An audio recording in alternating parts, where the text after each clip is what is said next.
Hey there, friendlies, and welcome to the 13th of January episode of the Beer Blazing Bushcraft live stream by me, Rain Dance Bushcraft. I hope that everyone is having a good day. I'm trying to find my message. And tonight I thought I would do something a little different. What I would like to know is what you guys are planning on doing this year for your outdoorsy stoof. What are you camping? What are you planning to? Maybe what are you planning to buy tool-wise? I don't know. Let me know once you guys are hanging and banging, as nobody ever says. Excuse me. I just got a note that Tyler Wood is premiering something in 30 minutes, which is good because it means I'll have something to watch later. I'm just sort of clicking some of these windows closed. Sorry, guys. But yeah. Oh, damn it. Oh, this is so unpro. Hold on a second.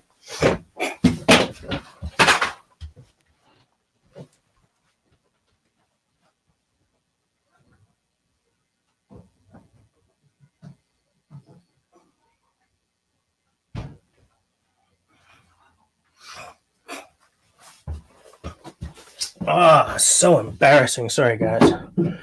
I wanted to try something different for the beer tonight. Sorry. Hey, salut. Come on. Hi, Mike. I forgot to bring the beer out. Stupidness. Anyways. Onward and upward. Am I right? Of course I'm right. So yeah. All I really want to talk about tonight is what you guys are doing in 2020. Camping, boating, bushcraft, maybe new gear. I don't know. What are your outdoorsy plans for 2020? Mike Morton, I sure as hell hope that more YouTubing is in your plan, because I miss you being more active. I like your stuff. Yeah, I know, Mike. Rookie move, exactly. And it's too bad, too, because I've really been trying to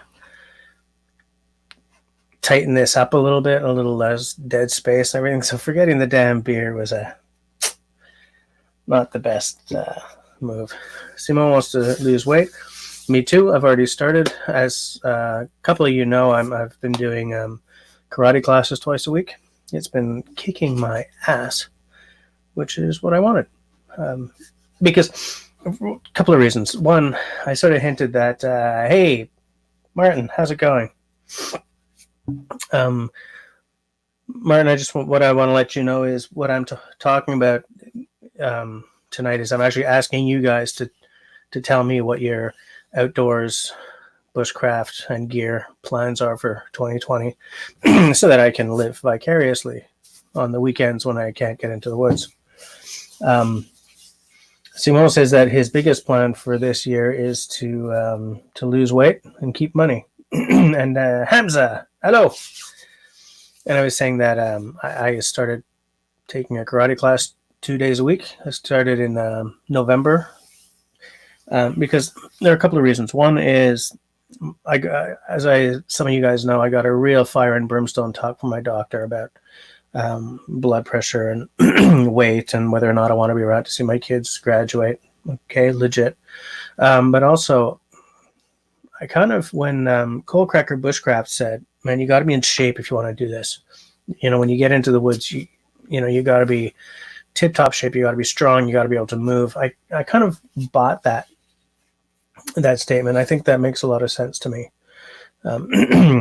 Just in terms of portaging, like I used to be able to run 5 kilometers, excuse me, not without breaking a sweat. I was sweating and panting, but like I wouldn't have to stop because I couldn't breathe, kind of thing. And now I don't even think I could run a whole block, So I'm thinking that's just going to help me. It's expensive though, so I don't know how long I can keep up the karate, but I got to be more active because it'll make my quality of life when I'm in the forest that much better. Serge, if he comes on, he can tell you, sometimes when I'm crouching down to start a fire and getting back up, I'm like, it can't happen anymore. It can't be that way. Outdoor Daubers here. How's it going? I mean, actually, what I meant to say was, oh, hi, Outdoor. Hamza's here for the first time in a while. Good to see you, mon ami. Is that because I'm on Monday instead of Tuesday? Martin says, this year you want to learn the hand drill fire starting technique. You go for broke, eh? That's tough. I have never gotten it to work. Now, granted, I haven't thrown epic amounts of work at it, so it's not like I've done enough work that I deserve it to go for me, Mike Morton, what's your plan for this? I feel kind of bad, guys. I started this off. I saw Mike was here and said, "Hey, I hope your 2020 is all about making more videos." And it's kind of stupid to put someone on the spot like that, even if you're not being completely serious.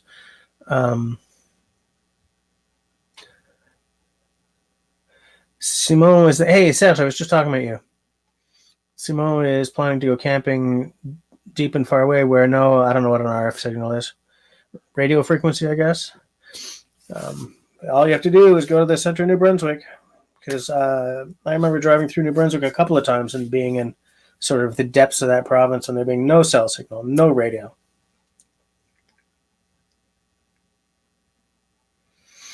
Oh, Mike. Okay, yeah, that makes sense.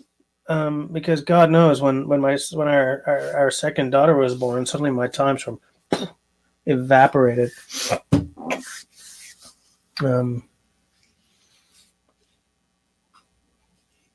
Hams is really busy. Oh, you're starting a new little project. Let me know about it. Tell us all about it. Outdoor says, I recently lost 30 pounds and my triglycerides dropped by almost 300 points. You've been doing some work, man. Been doing some work. What is this? Oh, it's a satin varnish.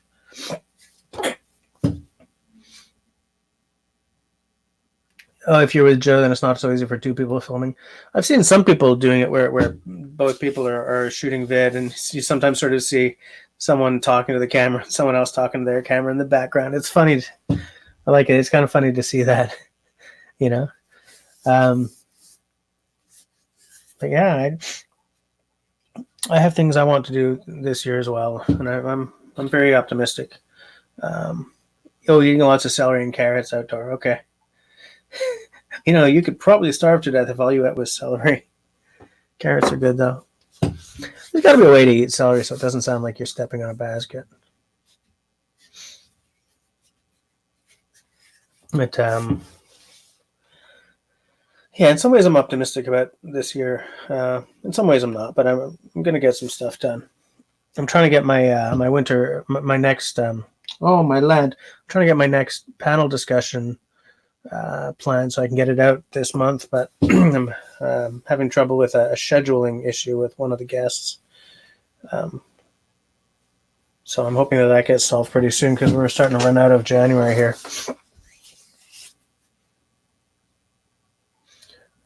Serge is doing the rounds and saying hi to everyone. Oh, Amsa opened a little store. Nice. Panda bears are proof you can eat nothing but salad and still be fat. Yeah, well, yeah. There might be a metabolism thing at work there.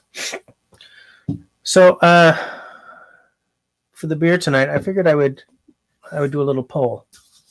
I have 3 kinds of beer here, and I can't decide which one.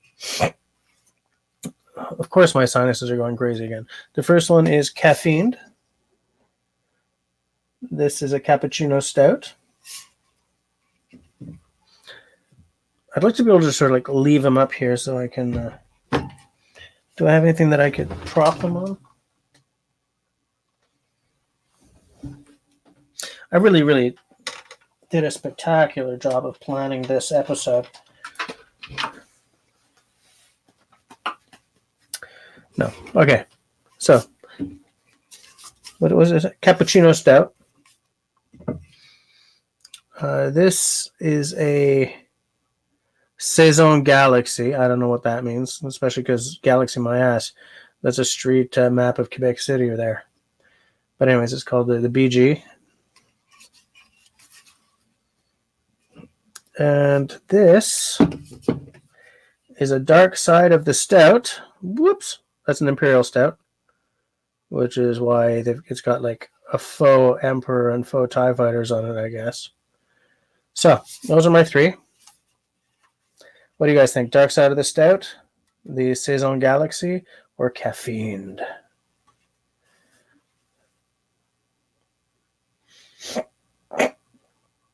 Hey, 39 Campers here. What's up, man? I'm just taking a poll as to which of these beer I should drink. 2 stouts and a Saison. What the hell is a Saison in English? Because I know they spell it the same way. You call it a Saison? I don't know. Yeah, I'm just says all three. No, I got to be at work in the morning. I got Mike Morton saying stout because Mike Morton knows what I like. But no one else has... aside from all the three in stout, I don't have any... and if it was the stout, the caffeinated one... Oh, sorry, the caffeinated one... Tapper Snatch. I'm... the cappuccino stout or the Imperial? 39 Camper says left. So that's this one. Wait, my left or your left? Dark side of the stout? Start with the Galaxy. If you heard Rain Dance Bushcraft complaining about Quebec's Crown Lands, you'd be complaining more about NB. Oh, we pronounce it the same, Mike says. Okay. Yeah, I'm thinking of one of the stouts too. So tell you what, since multiple people have said stout, we're going to knock that one out of the running for now. Caffeined or, geez, it's weird. I know which side.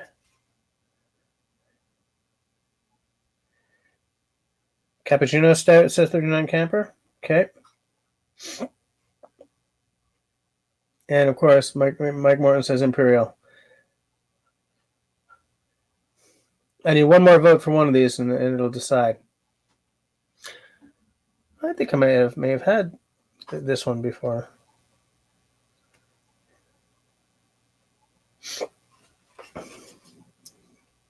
Yeah, 39 really says I should do the caffeine. Are these light enough that I can drink both of them and still be okay? What do we got?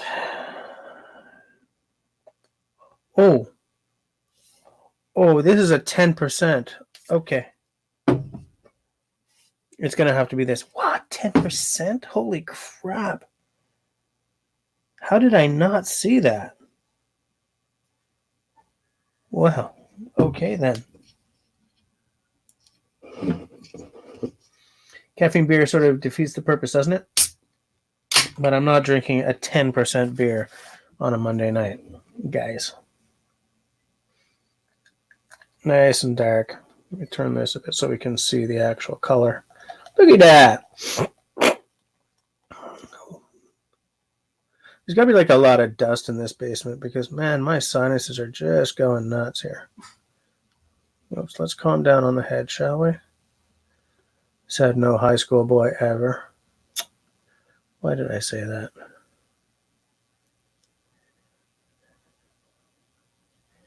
Should have said no frat boy ever. Even then, come on. That's a dirty, dirty joke. All right, here we go. Who else is drinking?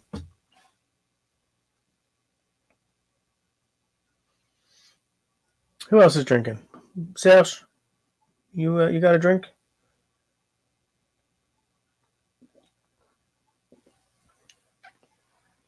Oh, I can really taste the espresso in that. Nummy. So, okay. This is a stout brewed with lots of coffee.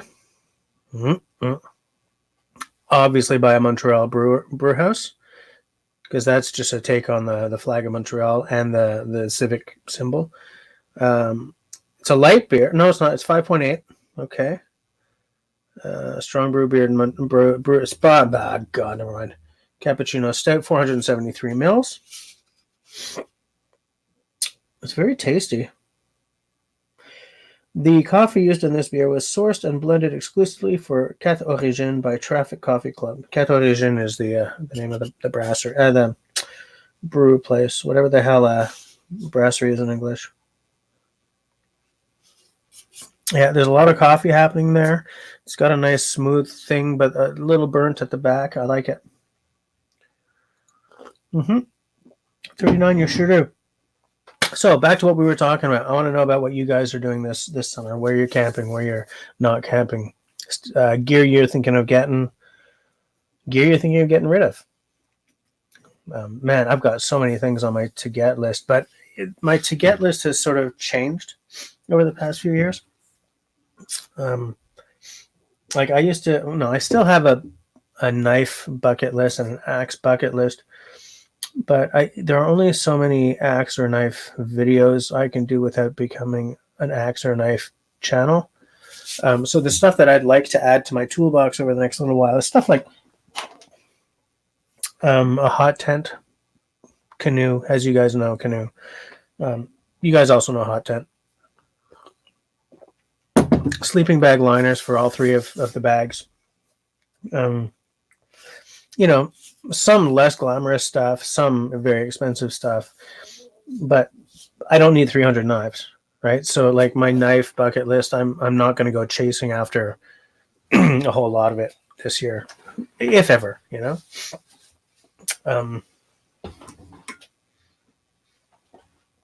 Especially because I have knives that hit almost every niche, you know. Like if I'm camping or whatever, like I've got some straight up bushcraft knives, but you know, for carving, I've got, you know, I've got an actual dedicated carving knife. I have a couple, one like this and a couple of spoon knives and a little shorty by Ben Orford, which is beautiful, you know. But I'm also aware that these are tools that have niches, right? Like you're not going to go bushcrafting with a carving knife. Yeah, you sure ain't gonna baton with that. It's not a Canadian belt knife, man. You can't baton with this. You know. So I kind of feel that any other knives that are on my list are kind of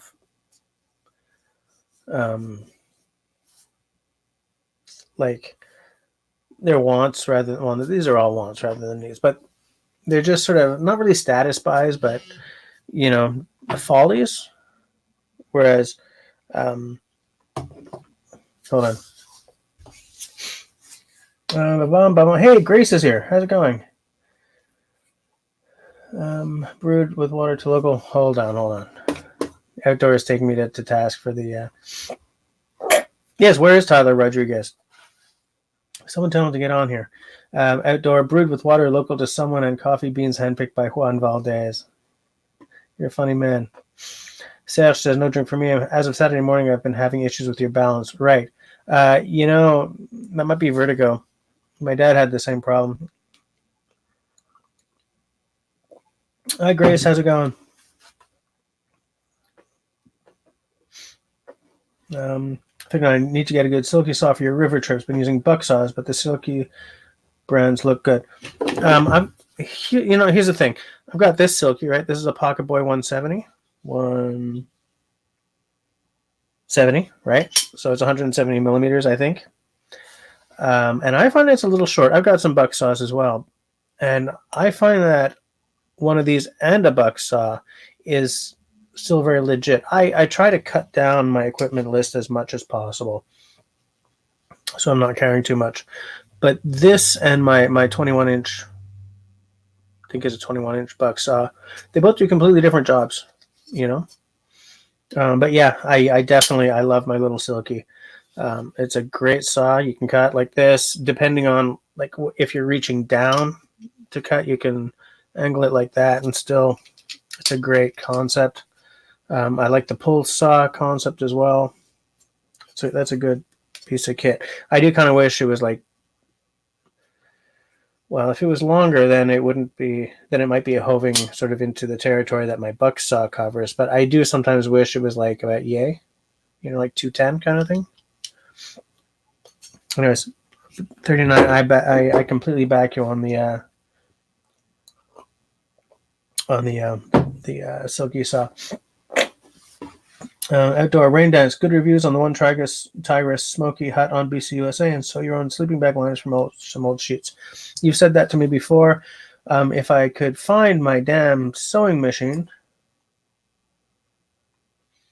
See, I used to have a sewing machine and an overlock machine, and I think I've only got the overlock machine still. But I could never really get to use. I could never get the overlock machine to work for me, so I don't know.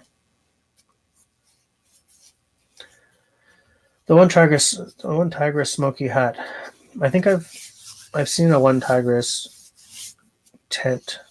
I don't remember if that was the name, but I don't know if I'll be able to buy that anytime soon. And I'm not gonna have a chance to go winter camping during the first winter of the year, so I have time to do my research and to sort of save up some money. People are saying, welcome back to Grace. New t-shirt, you're a funny man. I love it. I'm actually thinking of closing down the t-shirts and stuff until I'm at 10,000 subs, because the effort I have to put into my taxes at the end of the year for like 4 t-shirt sales in the year just ain't worth it. Time being money and all. Oh, Grace got a knee replaced. Yikes. When was that?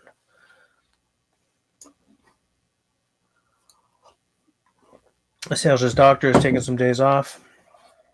Oh, and Simone found the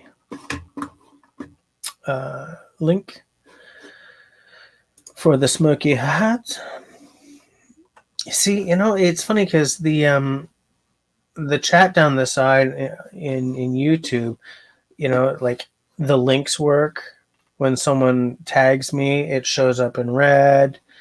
Simone says he received his wood boy. Nice. Last Wednesday, Grace. Nice that it's been some time, but man, I don't envy you what that must have felt like the first few days.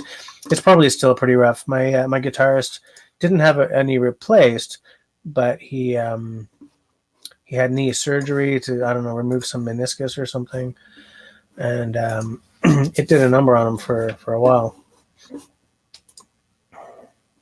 Oh, 39. You're looking at the big boy. That's a nice big saw. That you could probably replace your buck saw with.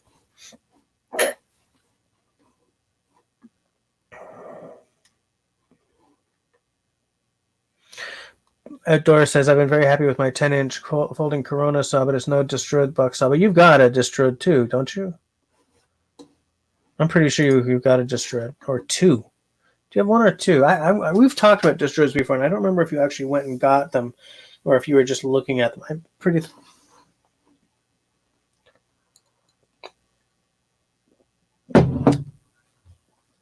I would love to know what the hell Martin's thinking of doing this summer. Martin's done some epic camping. He's gone camping throughout the Southwest and stuff, to a lot of places that I would love to see.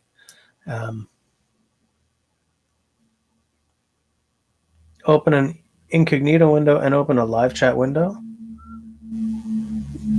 I guess I could. I don't know why. Why would I do that, Sash? Actually, what I could do is I'll just pull the YouTube screen out, tab off, move this over. Oh, you've only got one. Okay. You and your wife are taking an anniversary trip. Where are you going to go? Is it going to be a camping-y trip, or are you going to do a touristy trip?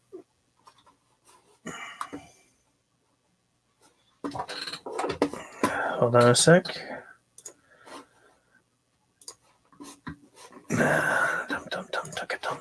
Okay, copy the clipboard. Just one little second. Folkies, I'm trying to figure out how to get to the private chat in StreamYard.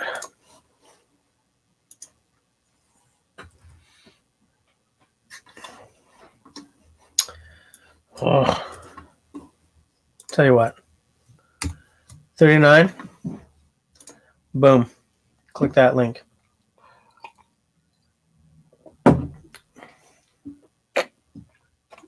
If anyone wants to get on and actually talk, so let's stay stay on subject. But yeah, anyone who wants to actually get on and talk about their plans keep it non-political, keep it on target, and we should be fantastic.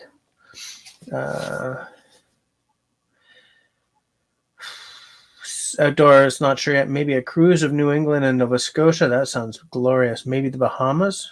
That sounds glorious for a different reason. I've never been big into sort of sun and sand places, but my wife is of Haitian extraction, so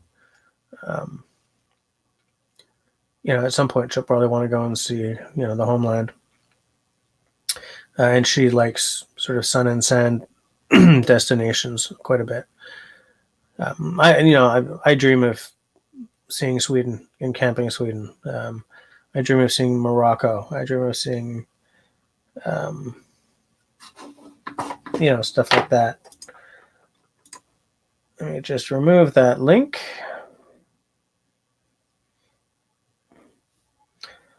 Fox at Outdoors is here, saying something weird.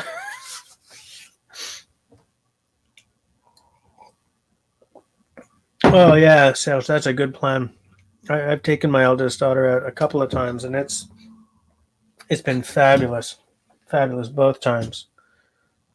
I can't recommend it enough, man. Getting kids into the outdoors. 39. Did you see that link? Why did my camera just? Oh, it's Chaucer Fox. Okay.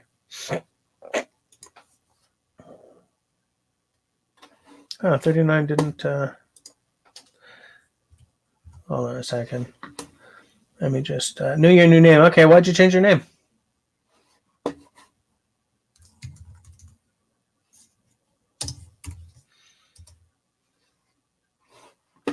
I don't know if that's going to work, but we will find out soon.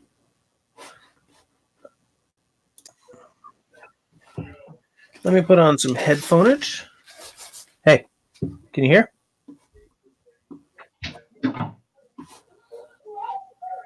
I don't know if 39 can hear.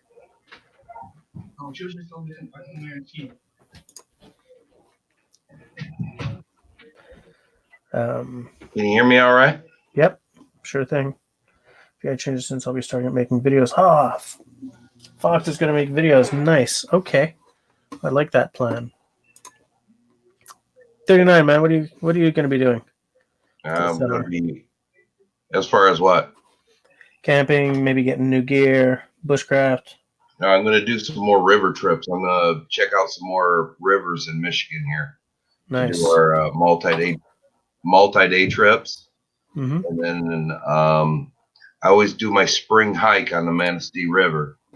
And that's usually an overnighter, but I think I'm planning on a 3-day, like 2 nights, because it's a little bit more relaxing instead of trying to push yourself. Yeah. All the miles and then get done, Yeah. Yeah, that sounds legit to me. This is a lot different than when we used to have them on, isn't it?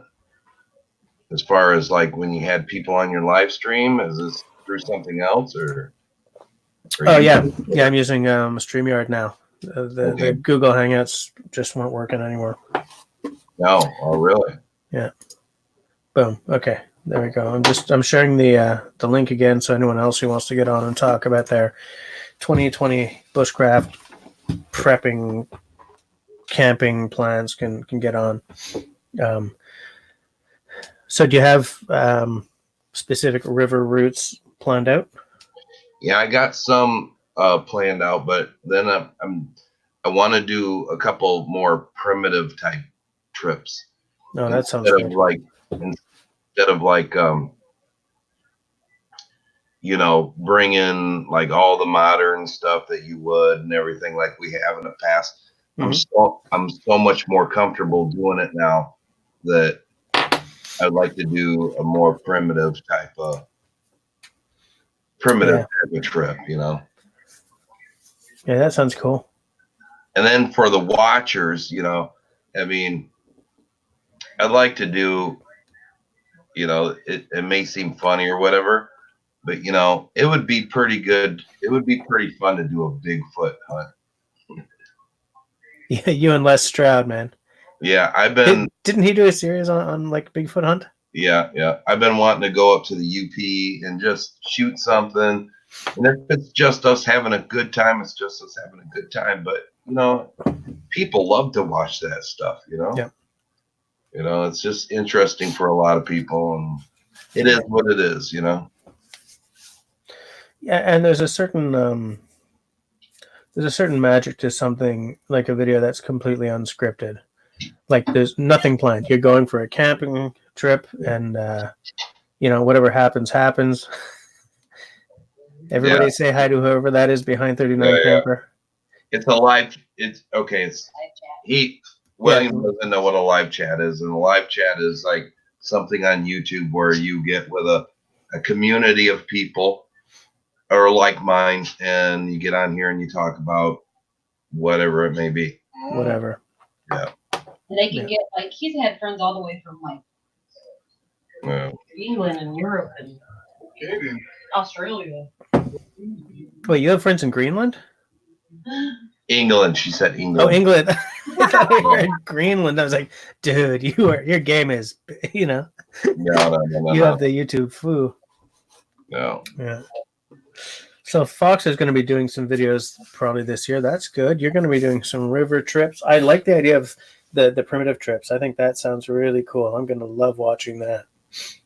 Well, I wanted to do a whole trip with, my fire starting was going to be flint and steel. Mm-hmm. Yeah, of course, you got to bring a lighter and stuff with you just for an emergency. Yeah, you got to have some backup. But I'd like to go through, do flint and steel, maybe bring like, instead of like Mountain House and all this, like traditional foods, like you would a cast iron pan or equivalent, maybe not a cast iron, maybe like something like a stainless steel or something like that. But I think if you want to go like real period, correct, you want like a tin pan, right? Yes, or a copper. Or copper, yeah. Yeah, copper's a little rich for my blood, but yeah, they used to use copper back in the day. Mm-hmm. And but I'd like to do something like traditional, just like a tarp and all that stuff like that. And I've done it so many times that you got to switch up the game to make it a little bit more fun. Yeah. But it's funny because a lot of YouTube channels that when I started in 2013, I'm going to start that whole sentence again, okay? Take two.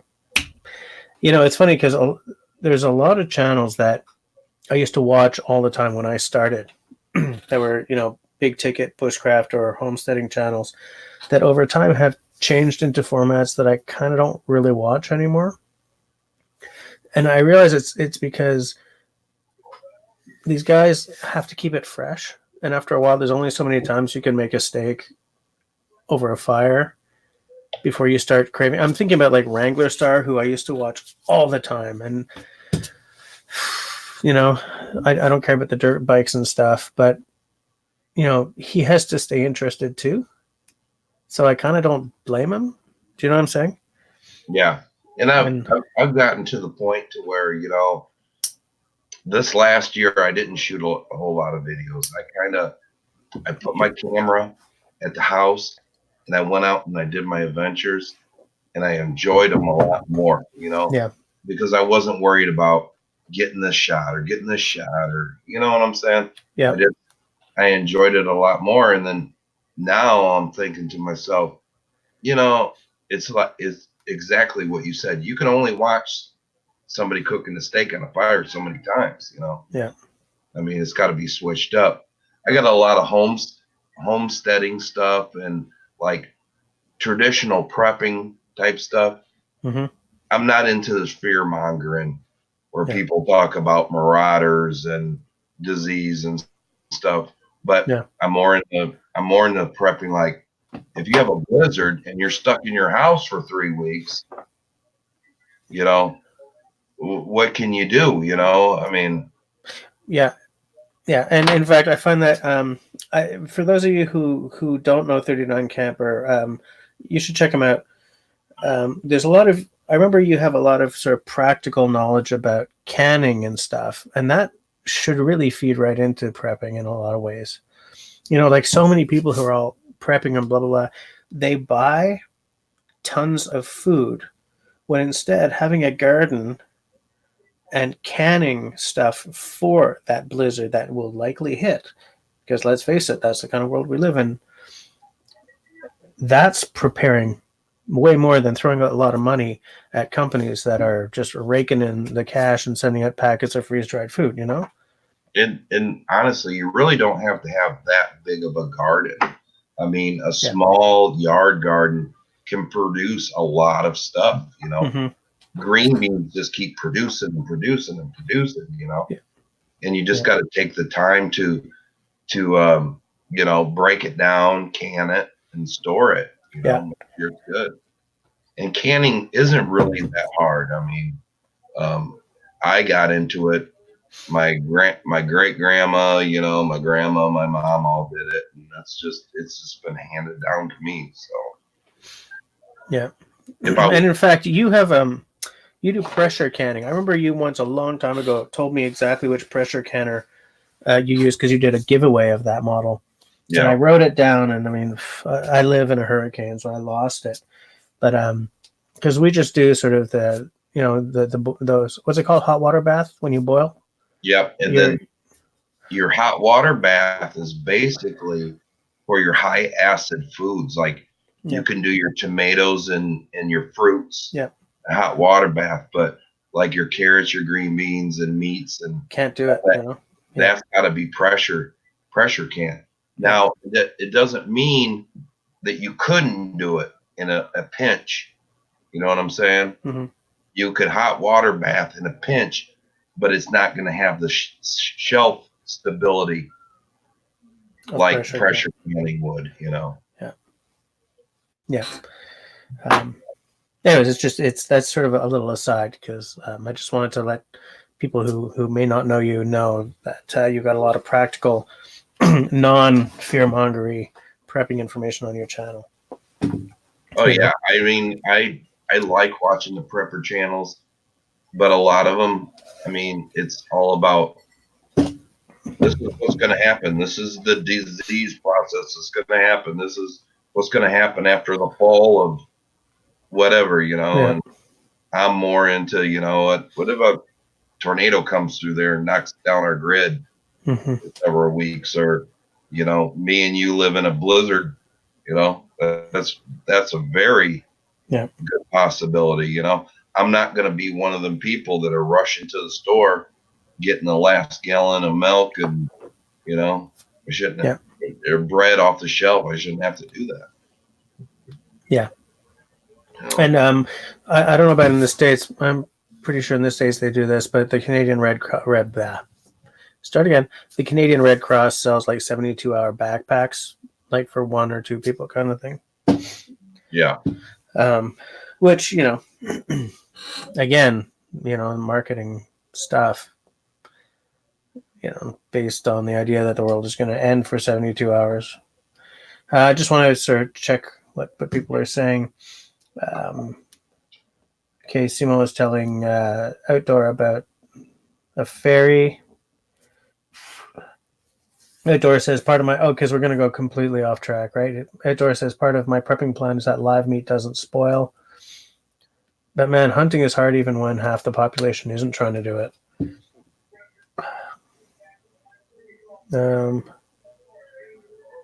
Some chickens in the backyard Oh, I see. Yeah. For you know, part of my 2020 plan is we're going to get the garden up and going again this summer. Last year it wasn't a very good year for a lot of our produce, but you know, I'm with you. A small garden can just keep giving. I don't know what the hell happened last year, but you know, and so that's definitely part of the plan for this year is to and also stay on top of it because we had like a metric ton of those tiny tomatoes, and some of them went bad because we couldn't figure out what to use them for after a certain amount of time. So we're going to plan to not let that happen this time around. Well, then you can can them, you can dehydrate them, you know, smash them little tomatoes out on a tray, you know, So a lot of dehydrators come with them little fruit roll trays. Yeah. Smash that up and dehydrate it, and then you can put them in mason jars, and you can use them for like seasoning and stuff like that. Mm. Like, you know, um, Bring them but to the woods. Throw them over your. I can always just throw over some steak or something, or into a chili. or yeah, whatever, or just have them. I mean, once they're and you put them in the mason jar, they last for like ever, and it's like, it's like it gives you the feeling that you're not wasting all that stuff, Yeah. And even if you don't use a lot of it, it'll last a few years, as long as you don't get moisture and mold and stuff in there. You got to keep an eye on it. Oh, which reminds me, one thing I'm definitely going to do this year, I'm going to perfect my jerky recipe and technique. Because I've got a dehydrator and I've made jerky a couple of times. Once it was chicken, once it was beef, but yeah, I got to work on it a lot more. The issue is I kind of need a couple of days to myself because the missus hates the smell of dehydrating animal flesh. Oh, really? Really? Yeah, can't stand it. So, so next time I've got a couple of days to myself, I'll do a nice marmalade. Not marmalade. What's the English word? Marinade. Marinade. Yeah. Yeah. Give me just 1 second here. I'll be right back.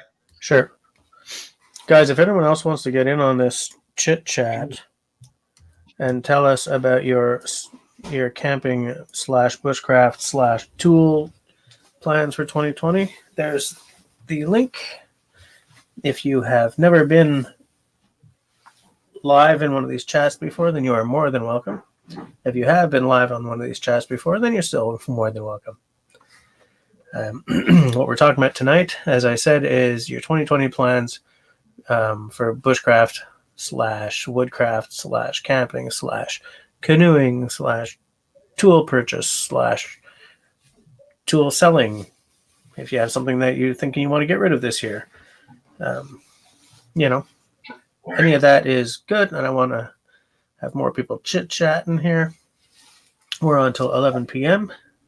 I guess I'm not seeing the feed. Who's the last person to say something?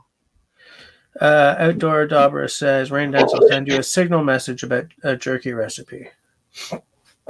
Okay, yeah, all right, yeah. Yeah. Now, do you do the long strand cuts, or do you do the ground jerky type deal? Cut it thin across the grain. Okay. Long strands, yeah.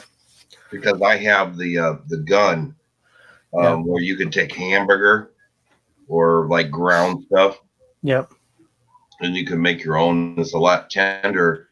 You just got to watch it because it dries a lot faster.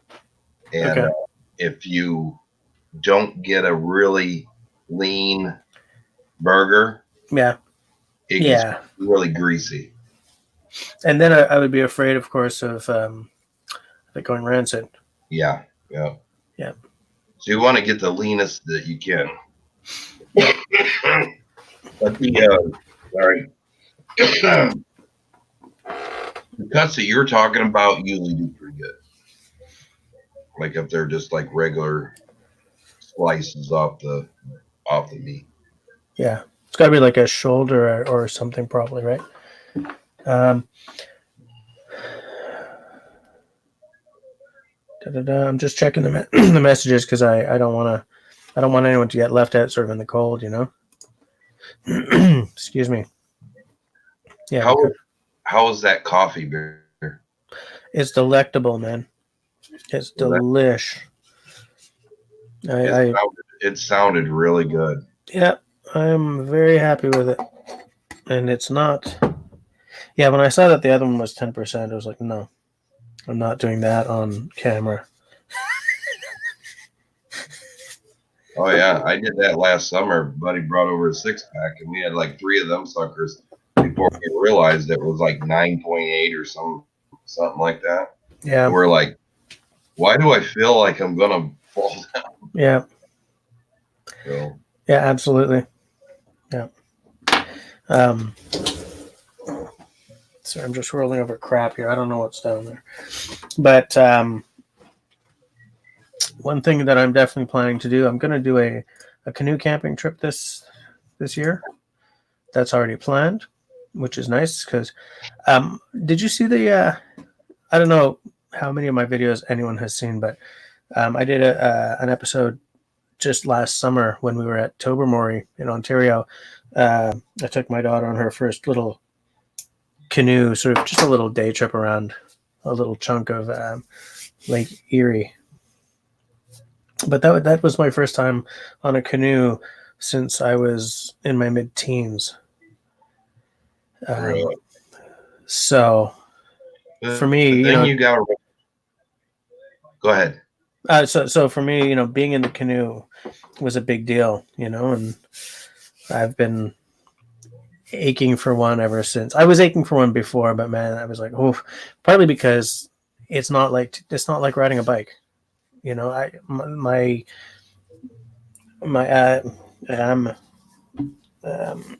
whatever you call it when you're moving the. Sorry, I just lost all my English. Yeah, my skills are completely gone. Completely gone. I sort of had them back by the end of the weekend. I was like, okay, I'm kind of remember. I'm still not very good, but yeah, I'm not like hopeless. When you're going down the river, it's a little bit different than being on a lake. Yeah. You want to know when to back paddle, what turns you, and what keeps you straight, and everything. And the one thing to remember, if you're on a river, the one thing that you want to remember about canoe camping is don't overload your boat. Yeah. Because if you have too much weight in it, it takes all your strength to try to steer it. Okay, that's a good point. If you got like a bunch of gear in that canoe is as heavy as hell, it's just taking all your stuff, Mm-hmm. So if you're going to do it for the first time, do it like you were going backpacking or something. Do it like as light as possible. Yep, and then just get used to it, and then later on you can like adjust to how you think it feels for you. Yeah. Yeah, that's not a bad idea. I went to Ottawa last weekend, I think, to meet one of my subs, and a buddy was in town from Sweden, and I had bought an axe through him so that I wouldn't have to pay duty and shipping and blah blah blah. So he brought it to me, but he wasn't coming to Montreal. He was going to be in Ottawa. So I went to meet him there, and they have this this store in Ottawa called the Trailhead Paddle Shack. I went in and there were all these Swift canoes, including pretty specifically the model that I've been thinking that I want. Excuse me. So it was nice to see one in person because there's a lot of stuff that you only really ever see through YouTube videos until you kind of take a trip somewhere. Yeah. And Swift canoes are one of those, like they don't sell them at Mountain Equipment Co-op here in Laval, in Marché Central or anything. You kind of have to find them. That's where I also finally got my hands on a Frost River pack, looked at it up close, was made absolutely sure that the Ile Royale Junior would fit me, but the full size Ile Royale is just way too big for me, which I kind of knew, but it was nice to have that knowledge sort of solidified by having the pack in my hand. Oh yeah, definitely. Ordering it offline, and then you're like, oh, why did I order this big sucker, man? Yeah, exactly. So yeah, I mean I kind of want to do more stuff like that this year. More stuff of like taking a small trip and meeting one of my subs or another YouTuber and doing a short vid or something. I have no idea how realistic that is with an 8-year-old and a 1-year-old, but go hiking. I don't know how far Michigan is from where you're at. You're, Lake Ontario. I mean, you can't be that far. I don't know. You're probably about 6 hours. Are you? You're not a Youper, right? No. I could look it up, but probably about 6 or 8 hours. I'm a 9-hour drive. Look, I'm a 10-hour drive from New York City, but getting into New York and anywhere that you want to be, it's a 10-hour drive. Yeah. You know, because New York City is pretty much directly, But essentially directly south. okay. So Yeah. you're closer to Maine then. Yeah, very close to Maine. Okay. I'm what, half hour, maybe an hour from the border at New York. Okay. Essentially the same amount of time to the Vermont border. Because I mean Quebec is huge. Yeah. So it's sometimes when I'm speaking to someone who's like lives on your on your side of the border, it's like, so you're in Quebec. What does that even mean? Because you border on like 4 states or something, Yeah.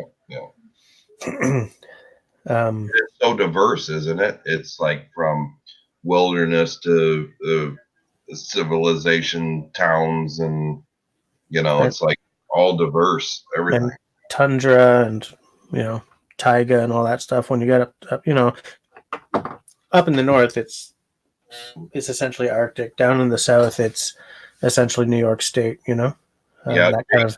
Do you get a lot of like northern Quebec people that speak a lot of French, or I mean, is People that speak a lot of French everywhere.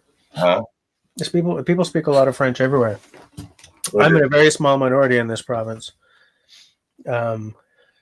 There's a section of the North Shore of the St. Lawrence where 80% of the people speak English, but there's almost no one there. And the accent, the native English accent there, is extremely Franco sounding. Like they don't pronounce the H at the beginning of words unless it's a word that doesn't have the H. Like a French Canadian accent, if someone was handing you an apple, would say, would you like a apple? Okay. But then they would say, I'm very happy to see you. And so there's this English speaking community where they speak like that, even though they're all native English speakers, Yeah. But there's like maybe 60,000 of them. And I'm being generous. Like in a large chunk of the North Shore. Sort of kind of where you're about to get into Labrador. That's part of the next, one of the Atlantic provinces, Aside from that, I mean, and many of the native communities are English speaking, but aside from that, Yeah. some Quebec City, but mostly Montreal, You could only, from what you see online and everything, for like me or whatever, but Yeah. I see a lot of places that they're rural places that people just speak total French, and there isn't English there, or very minimal English, Yeah. So, it's crazy. Yeah. Exactly. Exactly. Speaking of one of my 2020 plans, Simo and Outdoor Dauber are talking about that the Smoky Hut chimney tent by One Tigress. Do you have any One Tigress gear?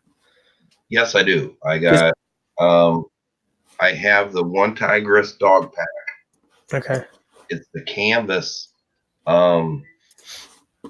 It's the cotton canvas dog pack. Yep. And I really like it because it looks like a traditional haversack, Yep. It doesn't look all modern, like silicone or, whatever. Tactical. Yeah.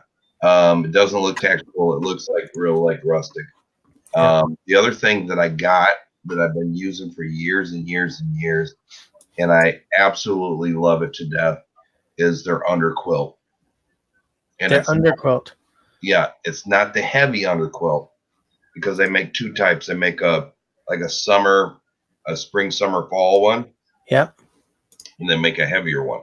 It's not the heavier one, but I have used that river camping for many, many years, and I've got down to in the high 40s with it, and it's been fine. It's a beautiful piece of gear. I mean, and I think I paid $50 or $60 for it.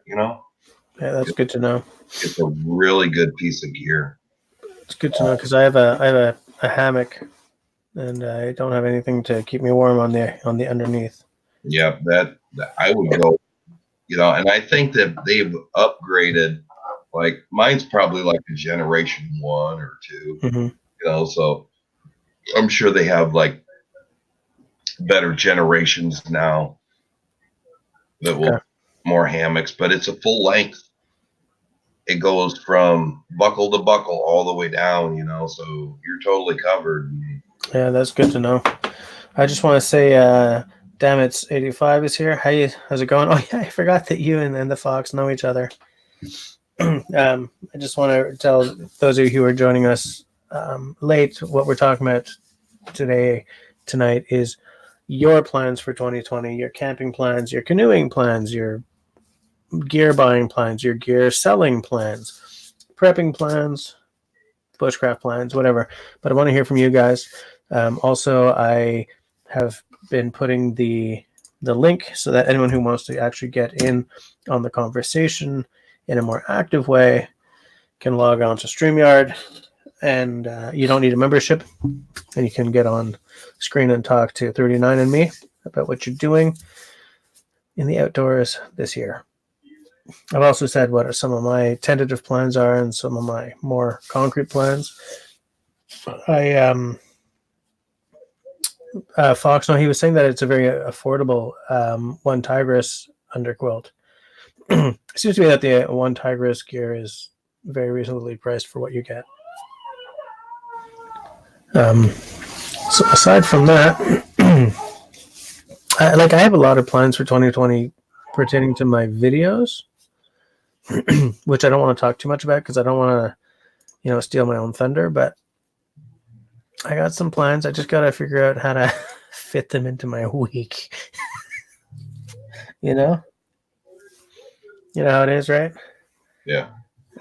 Fox says that it's working on food storage and supplies. Oh, current shipment was incorrect, so you must send it back. Where'd you order from, and what was it, or what was it supposed to be? What was the fill on that underquilt? Fox is asking. Oh, it's either 700 or 800. It's not down, but it's it's like they have their own like I can't think of the name of it right now. I can't put a name to it. But it's a synthetic fill. It's a synthetic fill. Yes, it is. Yeah, because there's no way you're getting down for that. For the, I'm looking for the. Okay, would that be under One Tigris Life? Oh, you know what? I don't know. Like I said, mine might be a first generation, but I've been out on the river on trips, and we've been at like 48 degrees, and I've been fine in it, And this is like the lightweight one. It's not even the winter one because, like I said, they sell a winter one and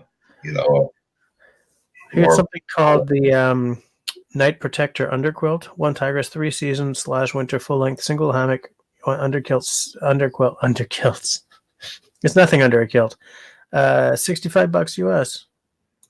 I'm gonna throw the link down there so that everyone can look at it and want one.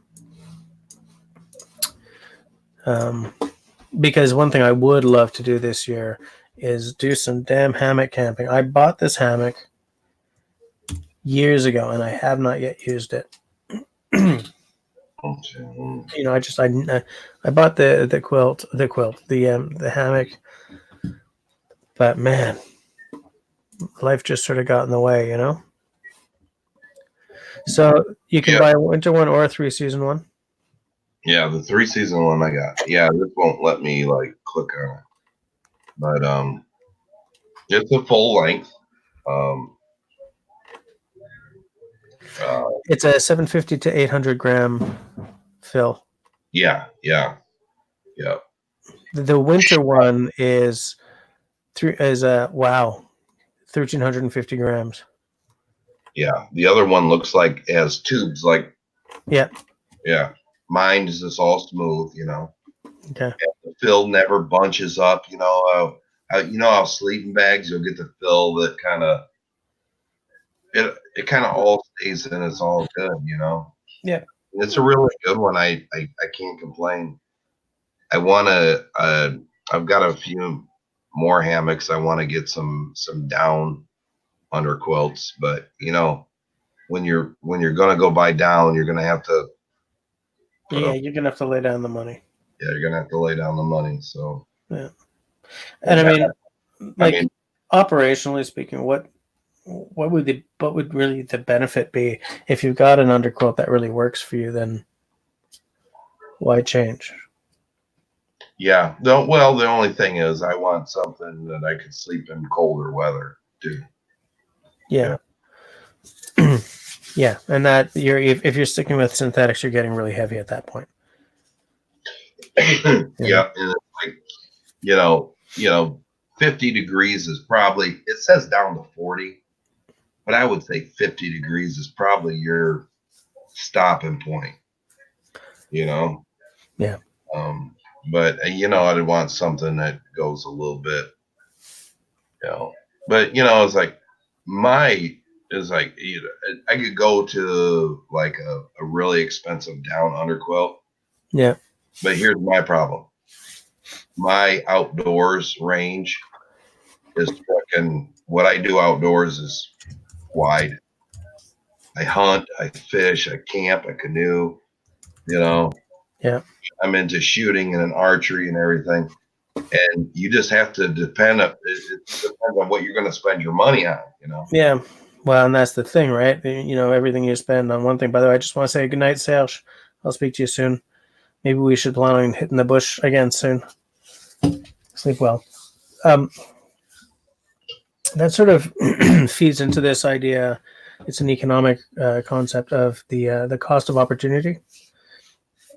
It's more of a time-based thing, but it kind of has a mirror in the financial side. In that, see you later, outdoor. In that, everything you're doing means you're not doing something else. Yeah. So, on Wednesday night, I have a gig, which I've decided to do because I do those. But the cost of opportunity of that is I can't go to my karate class on Wednesday. You know what I'm saying? Like, and every day you live a million of these little things. You don't tend to think of them in that way.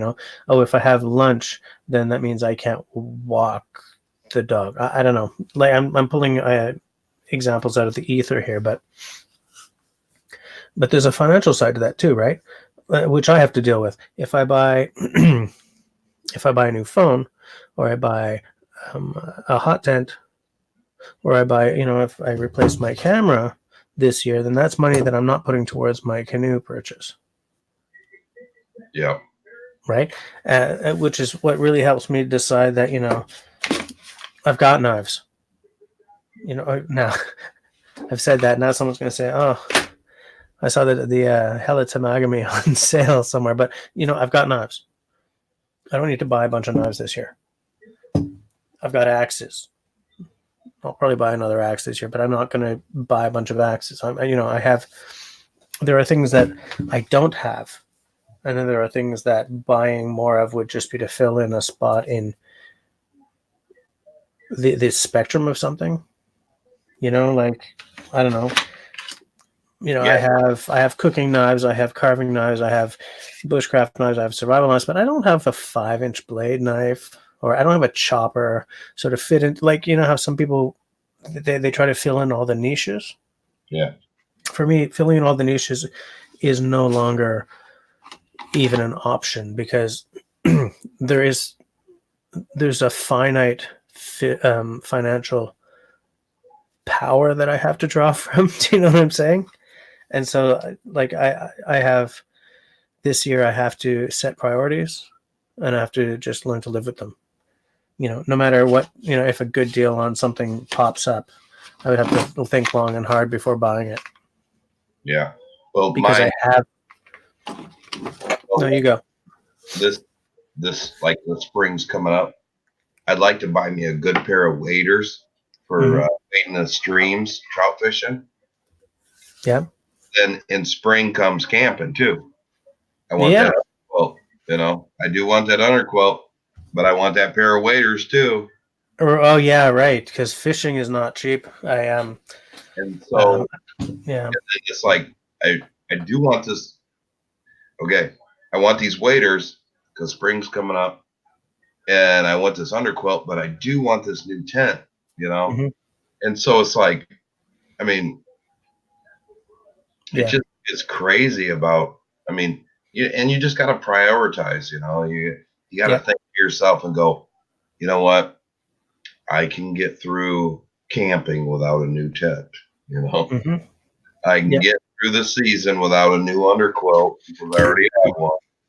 Yeah. I buy that. I Maybe think I should just put the money on the waiter. So, you know, it's the obsession with the outdoors is real, man. It is real. it is, and part of it for me is that it's so therapeutic. Yeah. It Like is. if I didn't hit the outdoors, I'd probably be throwing money at a therapist or something, and that is very expensive. There, there's been times that we hit camp on the river and I'm just like grabbing my drink and I Hmm. went down to the river edge and I just lay on the bank of the shore. You know, we've been kayaking all day or canoeing all day. Yeah. And you just you get your camp set up, your tent or your hammock or whatever, and Yeah. you go down to the edge of the shore and you just lay there and you just watch the water and then nature and everything. And it's like Absolutely. really I therapeutic. agree completely. Oh, I just want to hold on. Mary Carter, hi. How's it going? Welcome to the stream. What we're talking about tonight is I want to hear what you guys is. Why do we keep saying that? Is that even correct? Your, generally your plans for 2020 are for camping and bushcraft and boating and stuff. So keep the chat going in the side. If you're interested in getting on screen to chat, that is not the link. Hold on. Then there is the link. Creative Redundancy. Hey, how's it going? Nice to see you. Nice to see you. Nice to see your name on the screen. Yeah, me too. I see his videos all the time. It's great. Yeah. Damn it's 85 is going. All right. Have a good night. Speak to you soon. Hey Jess, I'm gonna get off here, okay? Okay. But I really thank you for letting me come on here and BS with you, and it's great chat. So you guys keep up. I'm gonna bail out now. All right. Have a good night. You Speak too. to you soon.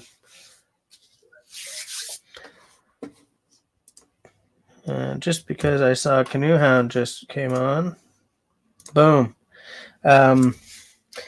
Creative redundancy. The topic for tonight is I'm asking what you guys' plans for 2020 are for camping and boating and fishing and hunting and buying new gear and selling gear, anything outdoorsy related. I want to hear what your plans are. I've just put the link down there if you want to get on screen to chat about it. I am more than happy about that. If you don't want to get on screen but you just want to chat in the side chat, then I'm okay with that as well. I'm trying to stay on top of it. And hold on. Boom. Hey. Hello. Austin's Corner. On camera. Nice to finally meet you. Nice to see you. Nice to see you. You're I was going to say in person, but what? So, what you doing this year? What you got on the agenda for 2020? Well, I don't know. I've been I just kind of moved away from the great northern Wisconsin, which was the land of doing all of back door. The ease and accessibility is a little more withdrawn now, but I'm getting rid of my Subaru and I need to find another vehicle that I can put the rooftop tent on. I've never done so much camping than with the rooftop tent on my car. So why are you getting rid of the Subi? That was one of the best investments. Burning oil like none other. Oh, okay. Yeah, it's burning. It's a part of a generation of Subarus that was actually a part of a big class action lawsuit from Subaru. and Okay. mine burned about 3 quarts of oil in about 5,000 miles. I'm Wow. not sure the what would be about 30. Yeah, about I'm just sort of trying to do the mental math, from metric to the imperials, but that seems like an irresponsible amount of oil for a company to. That had to be like a design flaw. well, and they've been replacing engines and they've continued to have problems, but that's besides the point. Yeah. So are you a little soured on Subaru, or if another Subi comes up, you'll buy that? I won't buy another one, unfortunately. I got kind of hooked on the culture for sure, but Well, they definitely have that going for them. Jeep too, right? The whole Jeep life thing, and I admit, man, that the Jeep life thing it's got me. I have a Jeep picked out, a Jeep model picked out. I don't know if I'm buying a car this year. My wife would love me to buy a car this year. do you guys function completely without a vehicle? No, we're down to one car. Oh, Which, when we went down to one car, I was very excited about because I don't like the 2-car family paradigm. yeah. But because I'm in a band and I leave town for a weekend, and I almost said her name online. Whew! And the Mrs.'s family are very dispersed geographically. If I grab the car and I leave town for a weekend, then she can't go to her mom's place, right? And when she goes to her mom's place, my eldest daughter, she gets to play in and around the lake all weekend. What's the lake that They're on Lac de Montagne, I think. Okay. I've seen that from your videos. That's had crazy high levels over the last couple summers. Yeah, we've had some. Well, they've had some massive flooding. That was really weird. I bumped my the mount of my mic, and I got this like hiss, and then I bumped that filter thing, and it stopped. That was really weird. But yeah, they've had some flooding and stuff. They've built her backyard up like a lot, Wow. thanks to insurance money. Because it's the kind of thing that used to be a once per century storm, and now it's happened twice in the past three years. So I think what'll eventually happen is that land's all going to be expropriated. More than likely, yeah. But the Netherlands, New Orleans, and all these places are built under sea level, and people still live there. So who knows? Absolutely. I just want to say, I just want to acknowledge the chat going on here. Canoe Hamsitsville says he'll be in the background for a bit because he's working on something. But yeah, Dennis, if you do decide to get on, you're more than welcome. We're on for another 46 minutes. Creative Redundancy says he wants to do more crafting with natural materials. That's a great concept. And there's so much to do with natural materials as well. Even like flint napping. I've been watching a lot of flint napping videos lately. I don't know why, because there's no flint around me. I'll just buy a large box of British flint or something. But it just, man. Have you seen? He's turned into the Mousetrap Monday channel, but he used to do like glass snapping. Really? And yeah, if you search on YouTube Mousetrap Monday and you go back through his content like 2 years previous, he was kind of one of the old school primitive YouTubers, and he would make a bow and arrow from a chert or flint. Like hand axe, or I don't know, you'd call those kind of knives that they make. But this guy, because he was so limited on flint, he would nap in old glass bottles, and make some pretty incredible things out of them. Glass bottles, and it's funny because if you see an old glass bottle that sort of got like the bottom got dinged a certain way, you can see that you can nap it, right? Like just in that sort of the circular marks, you know. Interesting. What kind of canoe are you? What I'm aiming for is the Swift Prospector. I sort of don't know bounce that. back and forth between. Is it a Kevlar canoe or? Yeah, they're. Pretty Does Swift premium? call it Kevlar? Hold on a second. I will go to swiftcanoeandkayak.com. They're essentially a carbon fiber boat kind of thing. I mean, it's not carbon fiber, but I think it's a Kevlar, whatever their version is. Sure. Boom. I'll put a link. Oh, they've updated their website. What about I don't know what kind of trekking or canoeing you aim to do, but what about an old Alumacraft? Well, here's the deal. I have the okay from the missus to Kijiji or Craigslist or whatever the hell you would call it, wherever you may live. An old canoe for now, just sort of to. All right, hold on. I'm in Windows, so none of the damn key combos I'm used to work. Oh, sure, yeah. Yeah, I have that daily battle back and forth between work and home. Yeah. Oh, and even at home, like this is a Hackintosh, right? But I'm right. booted into Windows because I'm having an issue getting the Ethernet to work when I'm running Mac OS, and we've already established that Wi-Fi is not good enough for live streaming with.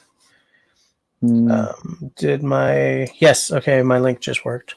So yeah, I'll just Kijiji anything that's old, if it's aluminium or a plastic, but just something to get for now, so that I can have my family paddling and getting our skills up and stuff. This Swift is not my this year canoe. It's my save up for the next, like maybe it'll be my 50th birthday party to my birthday gift to myself or something. Sure. Because when I turned 40, I gave myself a beautiful axe, which I'm about to show you. Some of you guys have seen this before. You may have seen this too. This was my 40th birthday gift to myself. What kind of wood is that? This is a spalted maple top. Wow. On ash body. Wow. This is Madagascar rosewood. Rock maple neck. You're pretty committed. Yeah, this was more than this canoe is going to cost. I saved up for 6 years for that axe. But it's at around 8 pounds, so I can play it all night. I'll probably be playing it this Wednesday. Wow, that's a super light instrument. Well, it's chambered. The body's chambered. Wow. Yeah. And it was exciting because I, went to New York City to look at the wood, and I chose exactly the pieces of wood I wanted for it. And, as with camping gear or bushcraft gear or whatever, when you go boutique and you go to like a small company where it's people doing this to create things. I mean, the parts, they designed all the parts and they got them CNC milled, but everything else, like from gluing the top to the body and everything, is all humans. Bespoke. And there's a real excitement to being able to talk to the people who are making your stuff. One, I've found a lot of enjoyment in kind of the one-time, last you half a lifetime kind of purchases. when I was a young single man, when I was in the service and had more money than I knew what to do with. Oh, those were the days, right? That was when I collected many of my pieces of long-lasting gear that, you know, you're glad that you don't have to replace every couple of years. Yeah. But yeah, those are the days. Yeah. Hey, sir. I'll let you go, but you seem to be quite the music fan. You know Bela Fleck? Bela Fleck? I've seen Bela Fleck. I saw Bela Fleck live years and years ago. I don't know if he still has Victor Wooten on bass, but he did at that point. Mm-hmm. Great show. It was at the Montreal We're Jazz gonna go Fest see. years. He's doing a show like 15 miles from where we live with his wife Abigail Washburn. His wife is Abigail Washburn? I don't know if that's. I've assumed that they're partners. I don't know if that's, but yeah. So I'll let you know how that goes. But good meeting you, and I'll let someone else jump in and say hello. All right. Okay. Thanks. Yeah. Take care. Have a good night.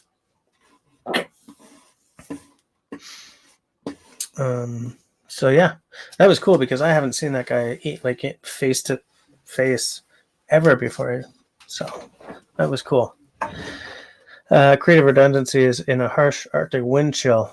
So, are you on the prairies or something? You got to be out west because I mean it's cold here, but not like Arctic wind chill. It's probably going to get really bad, but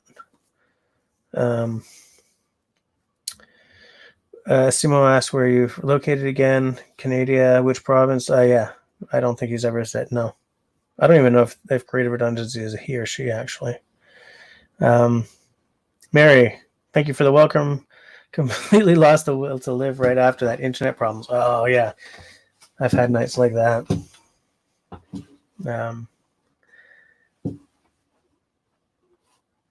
Creative, your friend gave you a harmonica? You can't really play well. Come on, man. All it takes is agonizing effort. Make that your 2020 plan. You know?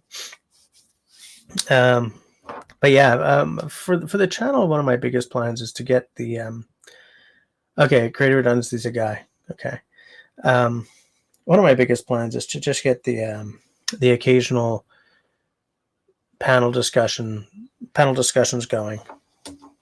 As I said, I'm having a hard time getting my next one going due to a scheduling issue with one of my guests, so I may skip that one for now.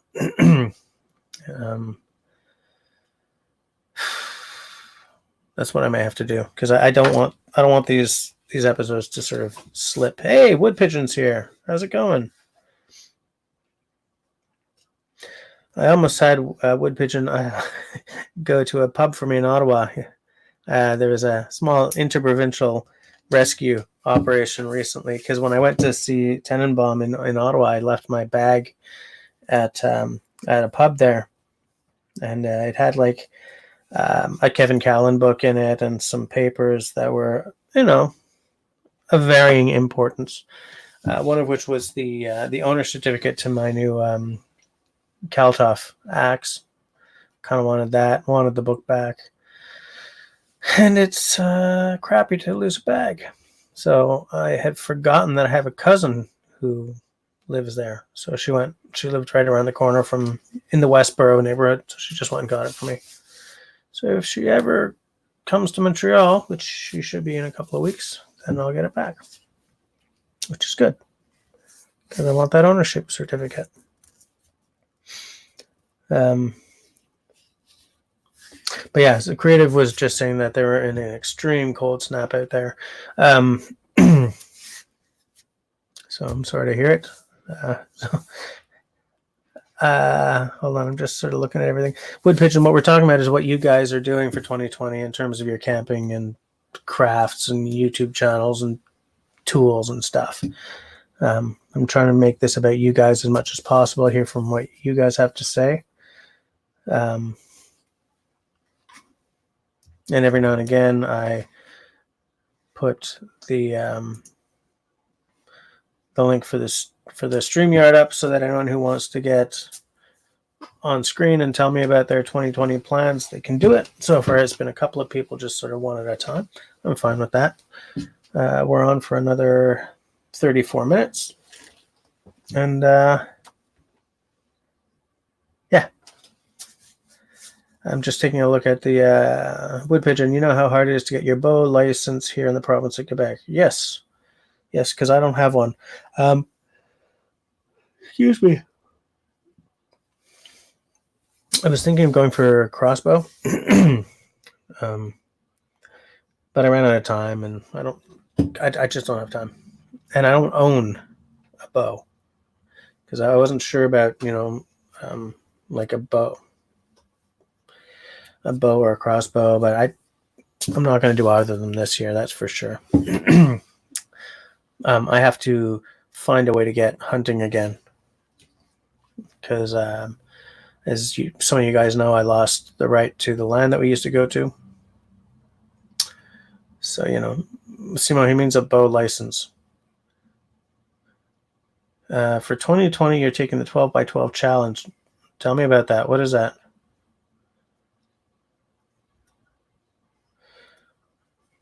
You'd also like to go to Florida. Like as a trip, or you want to sort of pull up stakes and move to Florida? Because if you do that, you might get wiped out by a hurricane. Yeah, creative redundancy says, boom. Of course, I'll keep creating in 2020, just saying. I just hope to expand on the resources used and pick up some more skills and knowledge to back it up. Yeah, I think that's a great idea. I can't wait to hear about your progress in that. Excuse me, in that area. For those of you, for those of you who are kind of new to the chat tonight, Creative earlier had said that he wants to get more into working with more primitive materials, which, by the way, is one thing that Wood Pigeon does quite a bit, including one video of his which recently made him go pop.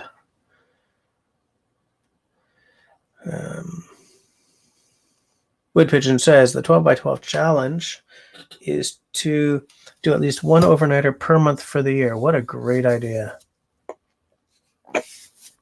Maybe I could plan that for 2021. It's a little late to get on that for 2020 because I'm already going to miss January, but that would be a great idea. Yeah, that would be a great idea. 12 by 12 challenge. I'm going to take note of that. So, Wood Pigeon, have you guys already been out for January, or are you going out soon?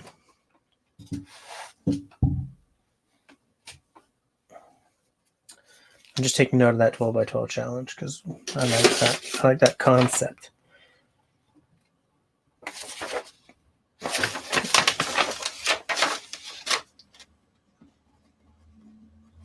$12 by 12 challenge.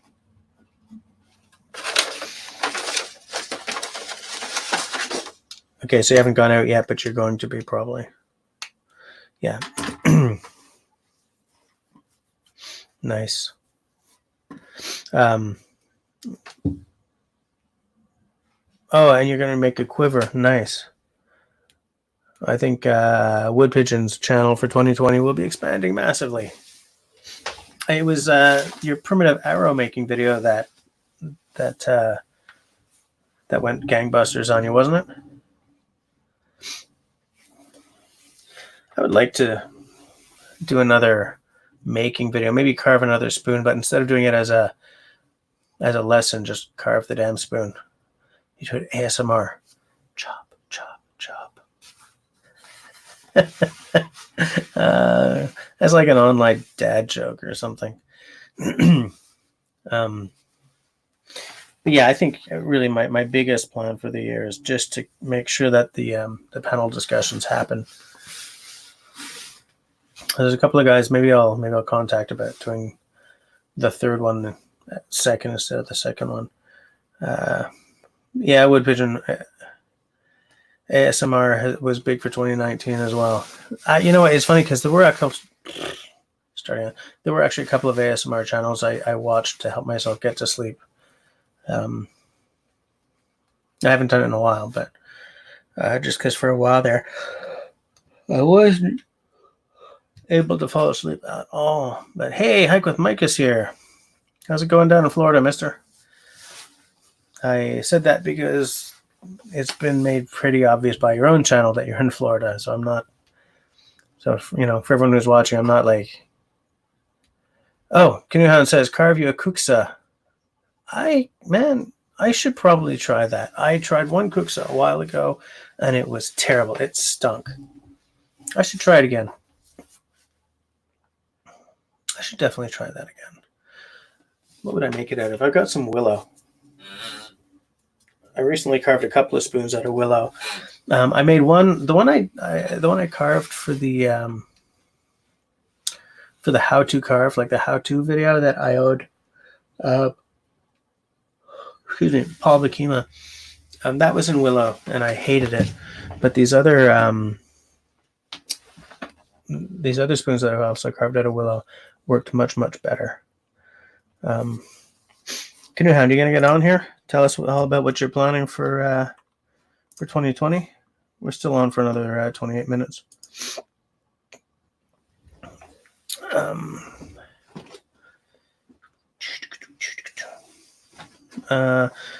You have butternut around there, wood pigeon. Nice. I do believe that in Quebec, butternut is a very rare tree. Have a hard time keeping it going.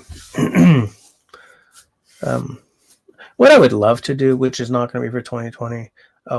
Hike with Mike says that his backdoor plans for this year are more backcountry camping, which is nice. You don't want to see people when you go out in the woods. Yeah, I understand you, man. Getting harder and harder to do in Florida, unfortunately. Hey, wood pigeon, how's it going? How's it going? Sorry, guys, I was just getting set up here. So tell us all about your plans for 2020. 2020. Okay, well, like I said, one of them, 2020, is going to be the 12 by 12. The 12 by 12. So basically, what you want to do is do one overnighter, at least one, per every 12 months of the year. Hence, 12 by 12. If you want to go more than one night, awesome. I suggest everybody try and jump in and do this. Sorry, I'm trying to figure out where the lens is. If I do this, do I flip upside down or? No, you're good. You're good. I'm good like this? Yeah, that's perfect. All right, there we go. Yeah. So, awesome. Okay. Sorry, I also have you over on the big screen TV right here. So, another thing I'd like to do is head over to Florida or Kentucky. I got some buddies out that way. I'm also helping another YouTuber that's just starting his channel. He started maybe like a month ago. I think he has maybe 7 subscribers.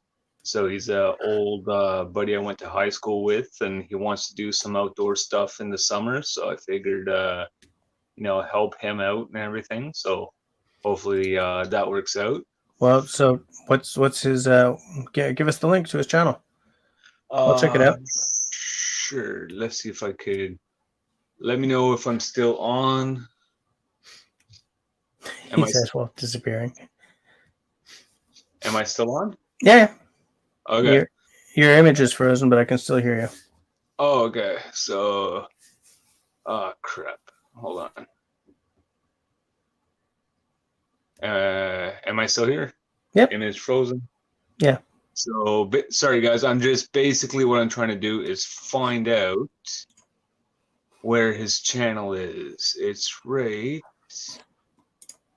So my question for you is, what do you think about the COPA new rules and stuff coming out? I think I'm fine, but honestly, it's anyone's guess. Anyone's guess. I'll find out soon, one way or the other, because I have a girl who's under 13 on my videos. All right. So you're planning for 2020 to help this guy get his channel up and going. That's good. I can buy that. I like that. There we go. Hopefully I'm back. So there you go. So yeah, I tried to share the link. I don't know if it came up, but anyways, his northern guy or something like that, and so yeah, right now he's just got a few videos of trucks and stuff that he's working on, but good guy. He's a Canadian boy. When I knew him in high school, he loved hunting, fishing. He did it on a regular basis, and he became a trucker and a mechanic.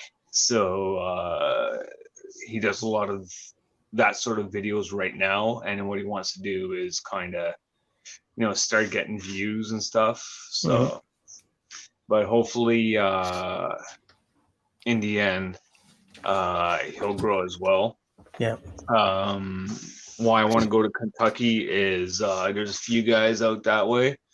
Some of them you might remember. Tony from the Bushcrafter channel, right? And just a bunch of other friends that live out in Kentucky that I know. I've known them since I was like in high school through Yahoo. So just never had a chance to meet them. I want to go check out Florida, go meet up with Jungle Jay again. I don't know if you remember him. And then, of course, run back and forth to Quebec. That's always always a good one. Yeah. So maybe we should stop by your area and we could go mess around in the woods. Yep. So make a video out of that. Yep. Find some freaking crown land. Yeah, why is it so hard to find crown land in Quebec? You go into the Ontario side and it's all over. I figured it out. Because there was a map. There is a map, and it's pretty much essentially the same as the Ontario map. And what it shows is that there ain't any crown land left around us, around like Montreal. You kind of have to go, and then it starts to appear. So it's hey, Tenenbaum's here.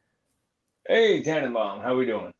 How's it going, Mister Tenenbaum? Tonight's conversation is all about what you guys, the subs and friends, are doing for 2020 in terms of your outdoorsy stuff, in terms of your boating, in terms of fishing or hunting or buying new gear or selling new gear or building or what?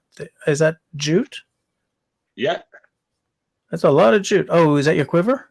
That's going to be the quiver. So basically, what I'm doing is a spiral weave, right? And it's basically a primitive style weave. And what they used to do is take cordage that they would make out of grass and whatever, and they would weave it to make baskets. But I'm going further. So, well, not really going further. I'm taking this basically same amount of material, and instead of going outwards and around, I'm going up. So right now the hardest part is keeping everything the same size and everything so it doesn't do waves. Yeah. But and then I added some leather strapping as I go, so this way. So how tall is it going to be? It's going to be 20 inches. So right now I'm at 10, something like that. So I'm basically halfway there. So, and like I said, the hardest part so far was putting the strap part on. I tried to make the regular quiver, but like with natural materials. But at the same time, doing it that way, like, when you 2-ply twist your rope, it goes bigger, smaller, because of the pieces you're using, right? You have to have consistently the same size, consistently the same twist. Where with the jute twine that I'm using, it's still natural cordage or whatever. Yeah. But at the same time, it's all uniform. It's all the same size, so I could easily stitch everything together. Okay. So now my question is for everyone there: should I use faux fur or should I go with the real fur? That's a great question for the viewers. What do you guys think? I know what I think, but what do you guys think? Because I have both real fur and fake fur, and some I've tanned myself, some it's just reused from like fur jackets and whatever I found in thrift shops. So, you know. So where does the fur go? What do you mean? Well, because you're making the thing. Do you line it with fur, or do you just? So what happens? I'm going to do it like this. Sorry. Okay. So basically, it goes around the top part and then it folds in onto the inside. Okay. And what that does, it stops the oh yeah, the jingle. The rattle sound from the arrows. Mm-hmm. So speaking of which, there you go. Look at that. My measurement there. Mm-hmm. So this is the very first arrow I've ever made. So it's not even knocked, but I scraped it down and heat straightened it and all that fun stuff. And then I went, okay, so I know how to make it. Let's learn flint napping. Yeah. And I started to look for flint, and I started to look for obsidian, but then I realized, hey, wait a second, I'm in Canada. There's no way I'm going to find obsidian here. Right. Unless I go out and buy it or somebody sends it to me. So I went out looking for flint, and the only place you could find flint is like by the waters. Like any places that had ports or something like that. Then somebody told me go try railroad tracks. Went and tried railroad tracks, and then I saw Mitch from Native Survival, and he flint naps quartz, and that's what I practiced on. And then once I got my hands, it took me about 5 years to get my hands on some obsidian. That's where I use it in the video. Okay. I got my hands on some obsidian, and finally, boom, you know, it naps so much easier. Yeah. Like yeah, I could. it. Like I've tried it with glass as well, like napping points out of like bottoms of beer bottles and stuff, and doing it out of obsidian again, so much easier. And I don't know. I could see why like they make such great points and knives and stuff. I was like wondering how do they make it look so easy? Because it is. Right. Yeah. So Creative Redundancy says. Go ahead. Sorry. I just wanted to share that Creative Redundancy says, I think because you're using natural materials, I would try real over fake. And I was going to say the same, since like you do the tanning and you've got the hides. Yeah. You know, like I have, what do I have?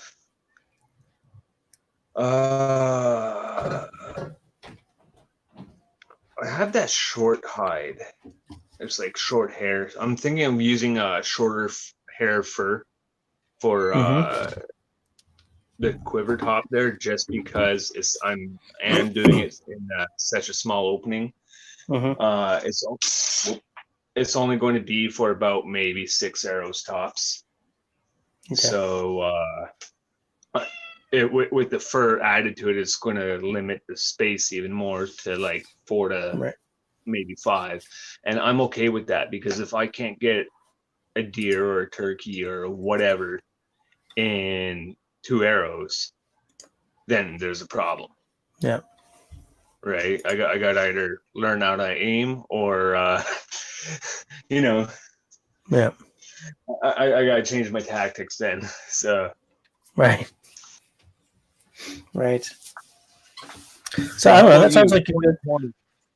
For me, like I have some YouTube plans, as I've said to the guys. Getting the panel discussions really, really cooking is definitely one of them. I've got some I've got some other stuff that I kind of don't want to talk about just yet because I don't want to blow the surprise. What I'd like to do is do some travel and do some collabs with other YouTubers, or just with subs. You know, sort of meet up a sub, sort of do a here's one of my subs kind of video. You know, what do you think about the outdoors? If you're ever downtown, shoot me a text or whatever. I'll be happy to say, hey, let's go do something. Yeah. If I ever get, yeah. I should have thought of that. Well, no, the thing is, when I was meeting Tenenbaum in Ottawa, you were on your way to Quebec City. Yeah. So that didn't work. Yeah, well, we were crossing paths, but, you know. But yeah, like, and that's the thing too, like, that was you and Tenenbaum's moment to shine, or whatever it is you want to call it, right? Yeah. Like your guys' meetup, I don't want to like crash somebody else's meetup sort of deal. Yeah. So, yeah, and it's that text under. You know, stuff like that. I'd really like to do. I'd like to go and do like an overnighter, sort of in the Adirondacks or something as well. You know. Fair enough. It's hard to. What I really want to do this year is get started on a resource about finding the Crown Land in Quebec. That's what I really want to do. I'm trying to find the name of someone at Natural Resource, whatever the Ministry of Natural Resources is called, and say, here's what I want to do. Do you have any information I can have? My buddy usually is pretty good at picking out Crown Land. Oh, yeah? And he found a bunch of it in Lanark County, in the Ontario side, but that's like 2 hours. Yeah. Right. And I think one of the first trips that we've done together out there was I ended up, slicing my finger pretty decent. Great. And we were like 2 hours from the hospital. So what they did was they dropped me off here in Gatineau. And then Jill was like, what are you doing back? Like she was, getting ready to, kick back, relax, and, have a beer sort of thing. And suddenly there you are, and you're bleeding. And there I am banging on the door saying, hey, take me to the hospital, Yeah. So, and she's like, really, do we have to go? And then I lift out my hand, and she just saw like a big gauze of like a bloody hand sort of thing. I'm like, yeah, we got to go. She's like, what happened? And booked the car, and like, yeah, we took off. Yeah. So also plans for 2020. Let's not cut ourselves too hard. Yeah, that's another thing. Keep the digits. Yeah, I learned they don't grow back. So they don't. So no, they don't. We're only on for another 11 minutes. I'm just putting the link up in case anyone wants to sort of jump in quickly and tell us what their plans for 2020 are on screen. Yeah, for sure. You want me to head off this one and then let somebody else pop up? No, we can have up to 6 people on at the same time. There you go. Come on, guys. Let's chat. Let's chit-chat. Create Redundancy also says that he's made something small before with bone, a stick and pine sap before. Bone, a stick, and pine sap. Pine sap probably used as a glue, right? Yeah. Speaking of pine sap, there's a video I want to do with helping out for post pine sap use. Oh yeah. Yeah. So I kind of want to ask you about it, but then I'm just gonna steal the thunder from your video. I'll just watch the video. Yeah. It's just like the thing is, I got a lot of ideas for videos. It's just I don't know how to film it. Get what I'm saying? Well, what are you using? Are you using a phone or a camera? Yeah, I use my cell phone, like for editing, putting it up online, for shooting, and I got like videos from I think 2018 that I still haven't put up, just because I, like for the last few years, all I've been doing was what do you call it? All I've been doing was filming. So, you know, so. Yeah. I just want to say hi to Tyler Rodriguez. He's late, but he's here. Tyler, I just put the link for the chat on if you want to get in on the last 9 minutes. What we're talking about is what you guys are doing for 2020 in terms of your camping or your, I don't know, gear purchases or whatever, or boating or anything outdoorsy or maker related. Some of the guys are doing some interesting stuff. Wood Pigeon is doing some very interesting stuff. That's another thing too with doing the channel, jumping to that what happened to my channel with the whole explosion thing is now I'm sitting there going, okay, what do I do? Yeah. You know, it's easier being a smaller channel and going, but now I'm sitting there going, holy crap, that's a lot of people that are waiting for me to post something. And I don't know if I should go live, if I should, keep up with the same rate I was going, and plus with the weather lately, it's been hard to get out there. You know what I mean? My problem as well. I had rain, snow, ice pellets, snow, rain, snow. It looked like for about 2 days, it looked like I had a mini lake growing out in the backyard. We have like a layer of snow, ice pellets, snow. Yeah. So it's been made. Yeah, and I took essentially the Christmas break off from making videos, and then suddenly the weather went to hell. So my break has lasted longer than I thought it would. Well, same here, right? Because with work and everything, like as you know as well, YouTube's a fun hobby sort of thing. But they say, you need to stay consistent. It's hard to stay consistent when you're constantly working, and then weather goes to crap when you're an outdoors channel, and then it's one of those things. And then I'm seeing like some of the bigger channels, for example, Sean James, they're posting like, here's a AMSR or however you enunciate ASMR, video. Same with Scrambled O when him making a steak. Yeah. I'm like, I could do something like that too, but then I don't want to fall into the trendy thing that's going on. I don't want to be known as that YouTuber. And I think ASMR is great when it's an ASMR channel, but I don't want to see it on a non-ASMR channel, Yeah. Like, for example, even most ASMR channels I don't watch. I have a video of a time lapse of when I was camping, and I don't know where to throw that in. I thought of throwing it in to the into the arrow making video that exploded, but then that was an extra 30 seconds that was just dead time sort of thing. And that's the thing about being a YouTuber too, is you get a lot of this footage that's never gets seen, and then you're going, oh, what do I use it for? Like a great shot of whatever, like a hawk or something, and then that's easy, right? Use it as B-roll. You just drop it in like between two scenes, kind of thing. Well, that's what I wanted to do with the time lapse, right? Because for that arrow making video, it took me up to 8 hours to make that one arrow. Yeah.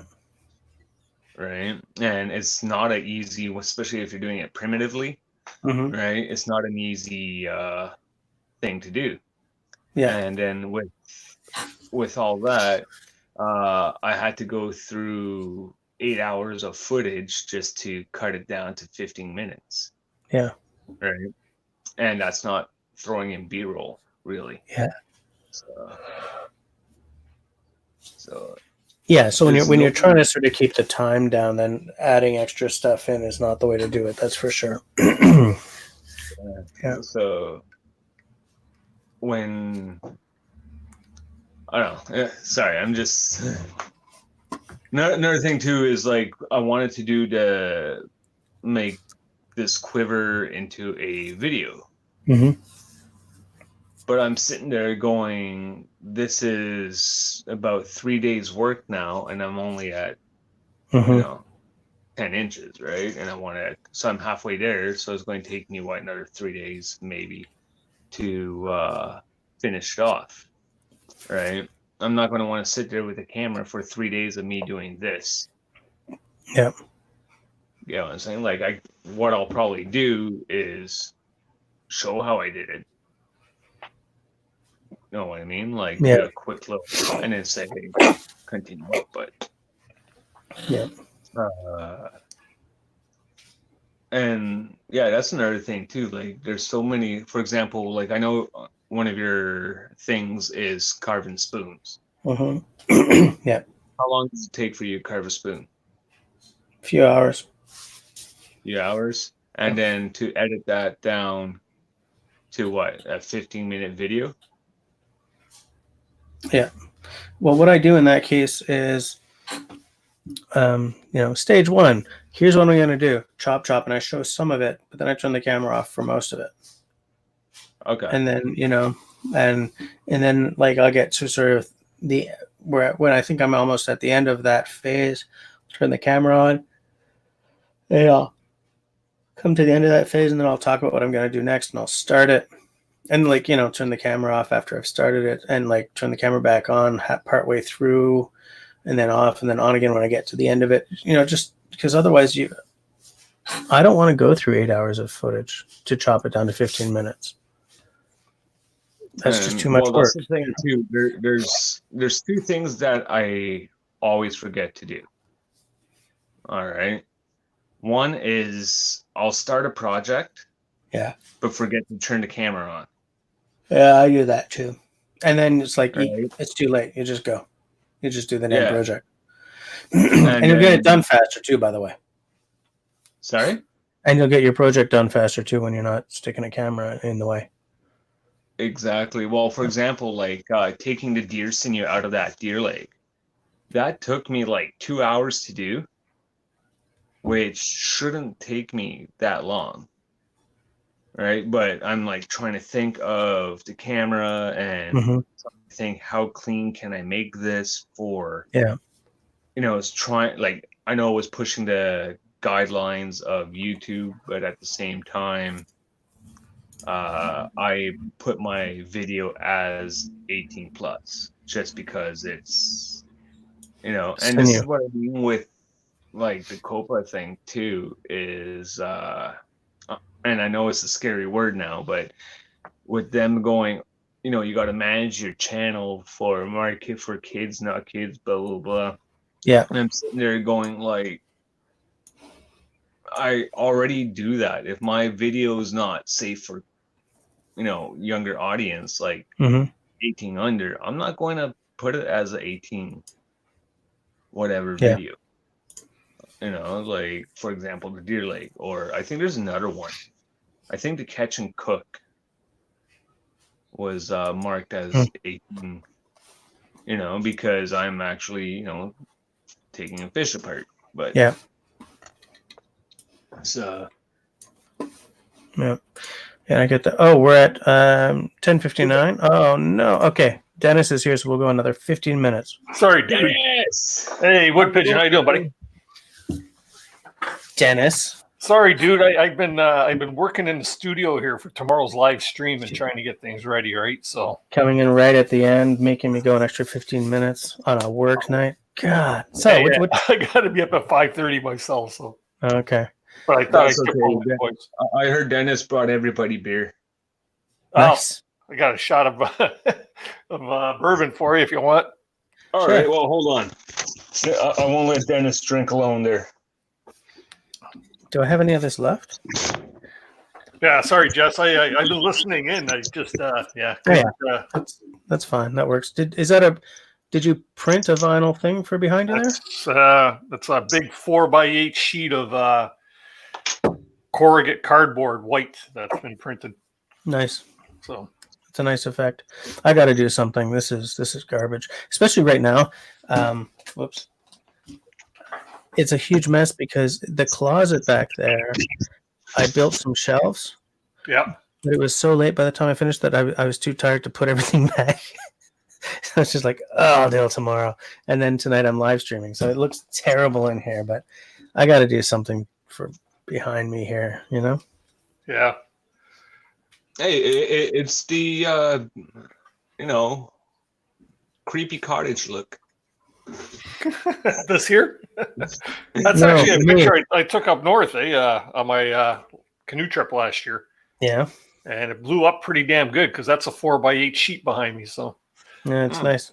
It's Yeah. a good look. So tell me about what your plans are for 2020 for outdoorsy and videoing and stuff.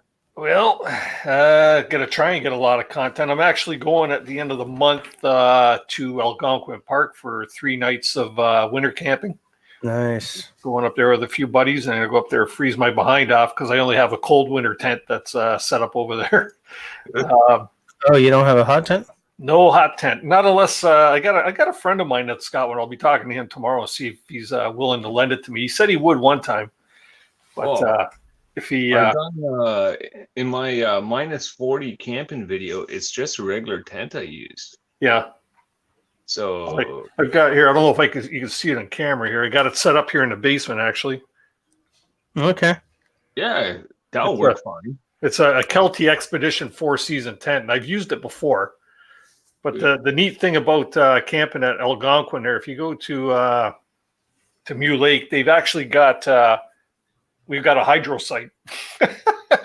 It's not backcountry. It's in in one of the campgrounds in Algonquin. Okay. And they've got if I wanted to, I could run an extension cord and a little heater in there, right? Yeah. And that'll be about as hot tent as it gets for me. So If you want a tip, believe it or not, use a tea light. yeah, Right? yeah, that'll just take the bite off, eh? Like because we used a tea light on our last trip, and it was one of those. It just dropped, like the temp dropped to like 10 degrees or something like that. Like we showed up, it was nice like 25, blah blah blah, and then that night it dropped down to like 10 or 8, something like that. Okay. And we just lit a tea light, and surprisingly, that little thing, like just a little tea light, dries out the air and keeps the moisture from building up inside the tent. Well, you know, there's a heater that you can make with a couple of flower pots, like including the trays and a couple of tea lights. It's the kind of thing I got to find. I got to find an option for my garage if I want to do some work in the garage in the winter because it gets frigid.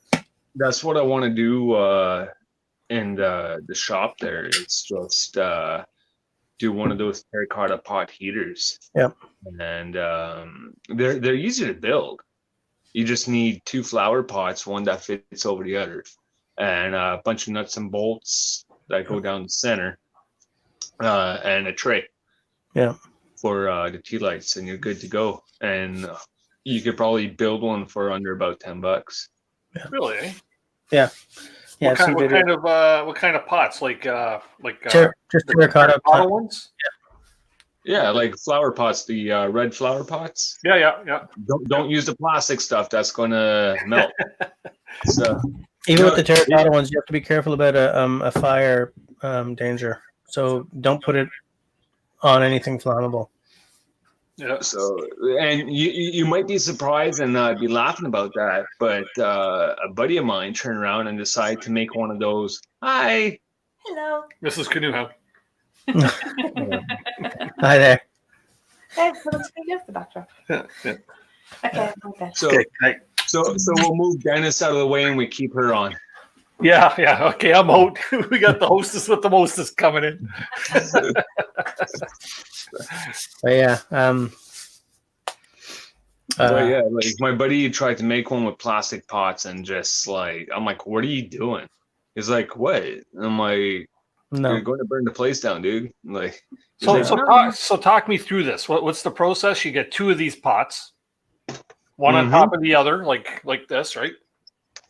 So what it is, have it open though. You need a pot to fit inside the other pot. Right. Then you get a bolt like a long eye bolt or something like that. Yeah. And in case you want to hang it or whatever. Then you screw a couple washers, a couple bolts in, put one pot, screw another bolt, and then fill it up of bolts and washers, because that's what heats up and starts radiating the heat. Oh, okay. What happens is when you have the tray at the bottom, that's the one where the water drains into. Mm-hmm. So you have that tray at the bottom, and the candles will heat up the metal on the inside. Mm-hmm. And then the heat kind of circulates down and goes up into the second part, like onto the outer shell. And then the outer shell resonates the heat and distributes around the area. So, yeah, it's a very interesting concept, the way it does it. And with, depending on the type of tea light you use, you could get up to 4 to 8 hours of heat. Here, Dennis, I'm putting a link here in the side chat. Oh, piss, that's the wrong link. There is. Well, there's a YouTube video on it. Yeah. Oh yeah, there's tons of YouTube videos on it on how to do it. Some of them are kind of iffy, and you kind of look at it going, okay, if you do that, you're going to burn the place down, because you're not going to want to put it on like a wood slab or anything like that, right? Yeah. Usually what you want to do is you want to hang it somewhere. Right. But even then, you got to watch your head and whatever. If you're, got a low ceiling and you're tall like I am, you got to kind of watch. Yeah. Hangy dangly stuff. Yeah. Last thing I need to do is walk by and set the place on fire because, I wasn't paying attention to the hot flower pot that was hanging above me. Yeah. Thanks, Jess. I got the link there. Thanks. Yeah. So yeah, I mean, I don't know. That's pretty much what I'm planning for 2020. Take over the world. Here's what I would love. I would love by the end of 2020 to hit like 5,000 subs. I mean, I know that everything starts at 10,000 subs, but I've been sort of at the same. I've had some slow growth, but every now and again I lose like 10, and so the previous month's growth has been wiped out. And I've got some ideas of videos that I think will help me with that. I'm already sort of trying to up my game on the live streams. Fewer instances of dead air. Although at the beginning of this one, when I forgot the beer, I ran off screen and was really stupid about it. You need a beer cooler right next to you, man. Yeah, I do. But this year is all about improving my channel and actually shooting. No, this year's all about improving my channel and getting into the outdoors a little more often. I'm not going to be crazy about it. I've got an 8-year-old and a 1-year-old, Yeah. But if I can just get out a few more times, even last year I was getting out more often, and it really helped my headspace. If I can just keep that motif going, then I think I will end 2020 on a very high note. Personally speaking, I may not hit 5,000 subs, but if I can get the numbers sort of still rising, and I can just hit the woods or the canoe, a canoe. Where are you at right now, Jess? Subs wise? Yeah. Well, I was just going into the holidays. I was at 20. Piss on a biscuit. What am I at? Hold on a second. 23, 2,340-ish. Yeah, I was at 2344 to 45, but because I took the holidays off and then the weather went to hell, so I haven't shot anything. I'm back down to 2338, I think. Because every time I don't update, every time I don't keep it up, I lose a few, and which is not YouTube's fault, and that's my own fault. I'm not complaining for nothing there. Do you find it goes in spurts? I find mine goes in spurts. I'll pick up like 15 subs in a week, right? Mm-hmm. And then it drops off, and I can't move for like another week, and then I'll pick up 4 or 5, and I'll drop off again. It's like, Yep, same thing. Yeah. What like because of the rapid growth, I still like. I know it's only 10, but I still say I'm still a small YouTuber. Like my mentality is still at I got to get that 1,000. Because before the video, the whole explosion thing, I was sitting there going, okay, what's my next video going to be for me to get to 1,000? That's all I wanted to do. Hit that 1,000 and I'll be happy. Right. And then with the arrow video, it blew up and I'm going, holy crap, now what? You know, just keep going, man. In fact, you've probably found your niche. Like primitive the primitive tools. stuff. The primitive stuff is probably your niche then, because if that's what you suddenly went boom with, then that's what people are. That's what the people who saw that video are going to want to see. Because, like, I made the Utsi the Iceman knife before that video. Oh I forgot about that. And then it did well, but it didn't like, know what I mean? Mm-hmm. And then I did a few other videos that did kind of okay. And then I did a primitive arrow, and then my views started going up on the primitive arrow. But then I did a couple other videos where it was kind of eh. And then I think a month after the primitive arrow, my channel went. I don't know what happened, if you know what I mean. Like it just went, sometimes it just sometimes it lags a bit, and then anyways, I'm glad because it's great to hear. Yeah. No, what's your name? What's your name, Wood Pigeon? My real name? Yeah. Jay. Okay. Yeah, I know you told me that a long time ago, and I'm an old guy. I'm an old guy, so it's okay. I'm an old guy too. I think we're all a little bit forgetful, a little bit nutty around here. So you're Canadian too, right? Obviously. Of course, you know. Whereabouts are you? Don't have to get specific. Like I'm in the Ottawa-Gatineau area. Oh, okay. So hey, we're kind of like all in a line, 3 ducks in a row, eh? Yeah, pretty much. Yeah. Pretty close. It's you, and then Jay, and then me. Yeah. Speaking of which, the ducks and stuff, went to the thrift shop. Found a duck decoy for $2. Whoa. Really? Eh? Huh. So what I want to do is maybe make a restoration video on the duck decoy. Mm-hmm. Because I think that might be kind of cool. I've been looking at some of them, and everybody's using spray paint. Nobody's doing it like old school anymore with the paintbrush and actual. Really? Doing a nice design, That's too bad. So, gotta bring it back to the old school, am I right? Of course, I like working on the primitive skills. I'm not the best at the primitive skills, but at the same time, like, it's a very unique niche. Yeah. I find.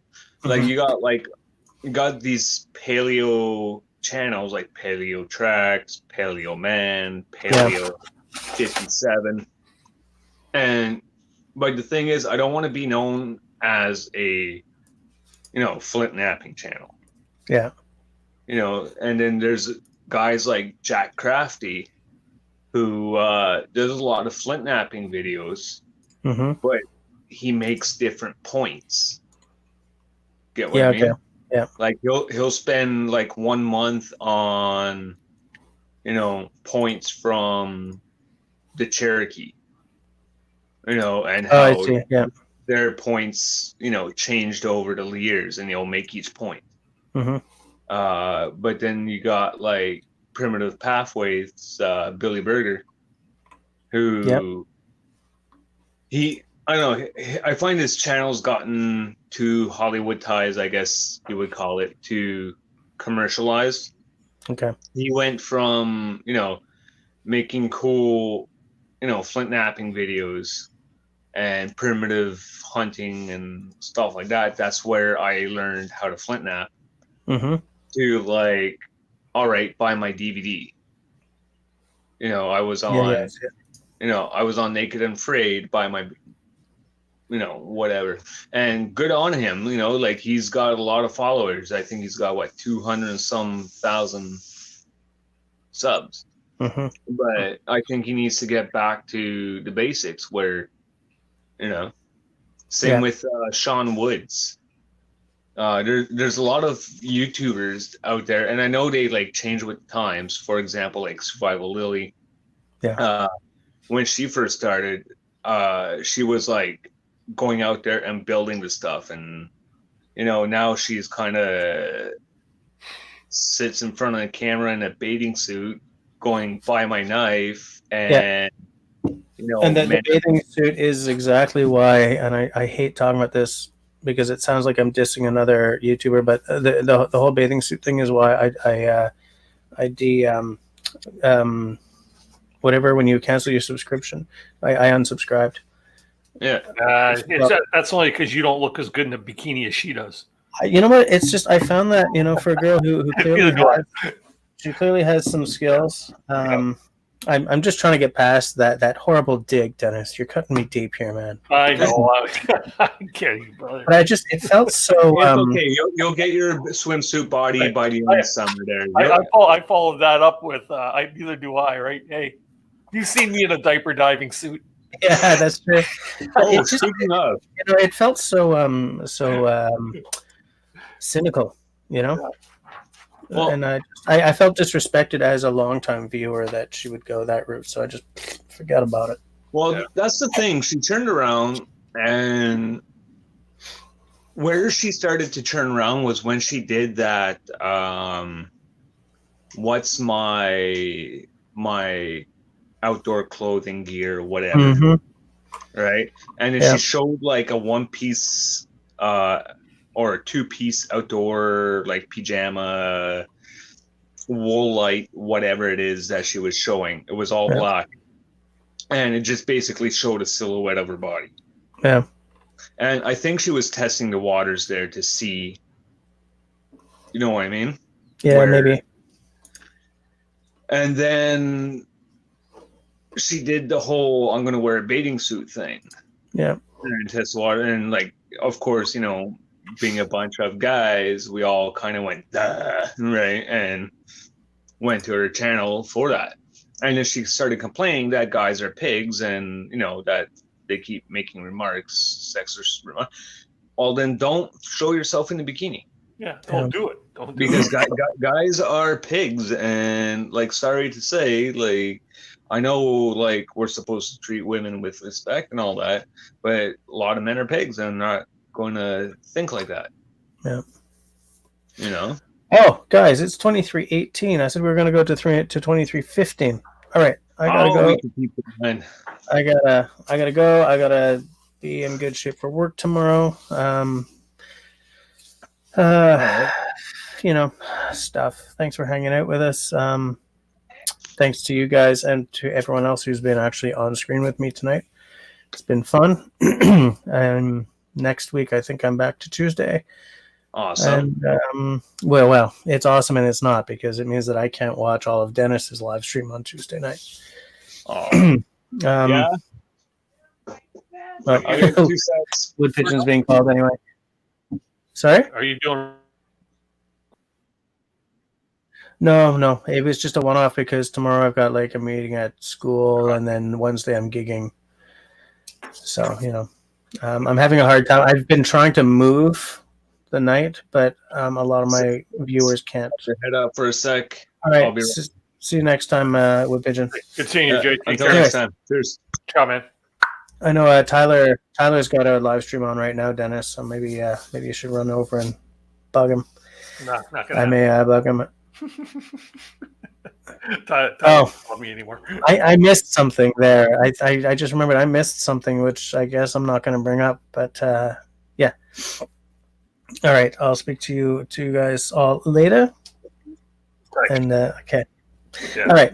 Okay, sorry I got it so late, man. I wanted to get in earlier, but yeah. So you got in. That's sleep, and we'll catch you. All right. Night, everybody. Bye, everyone.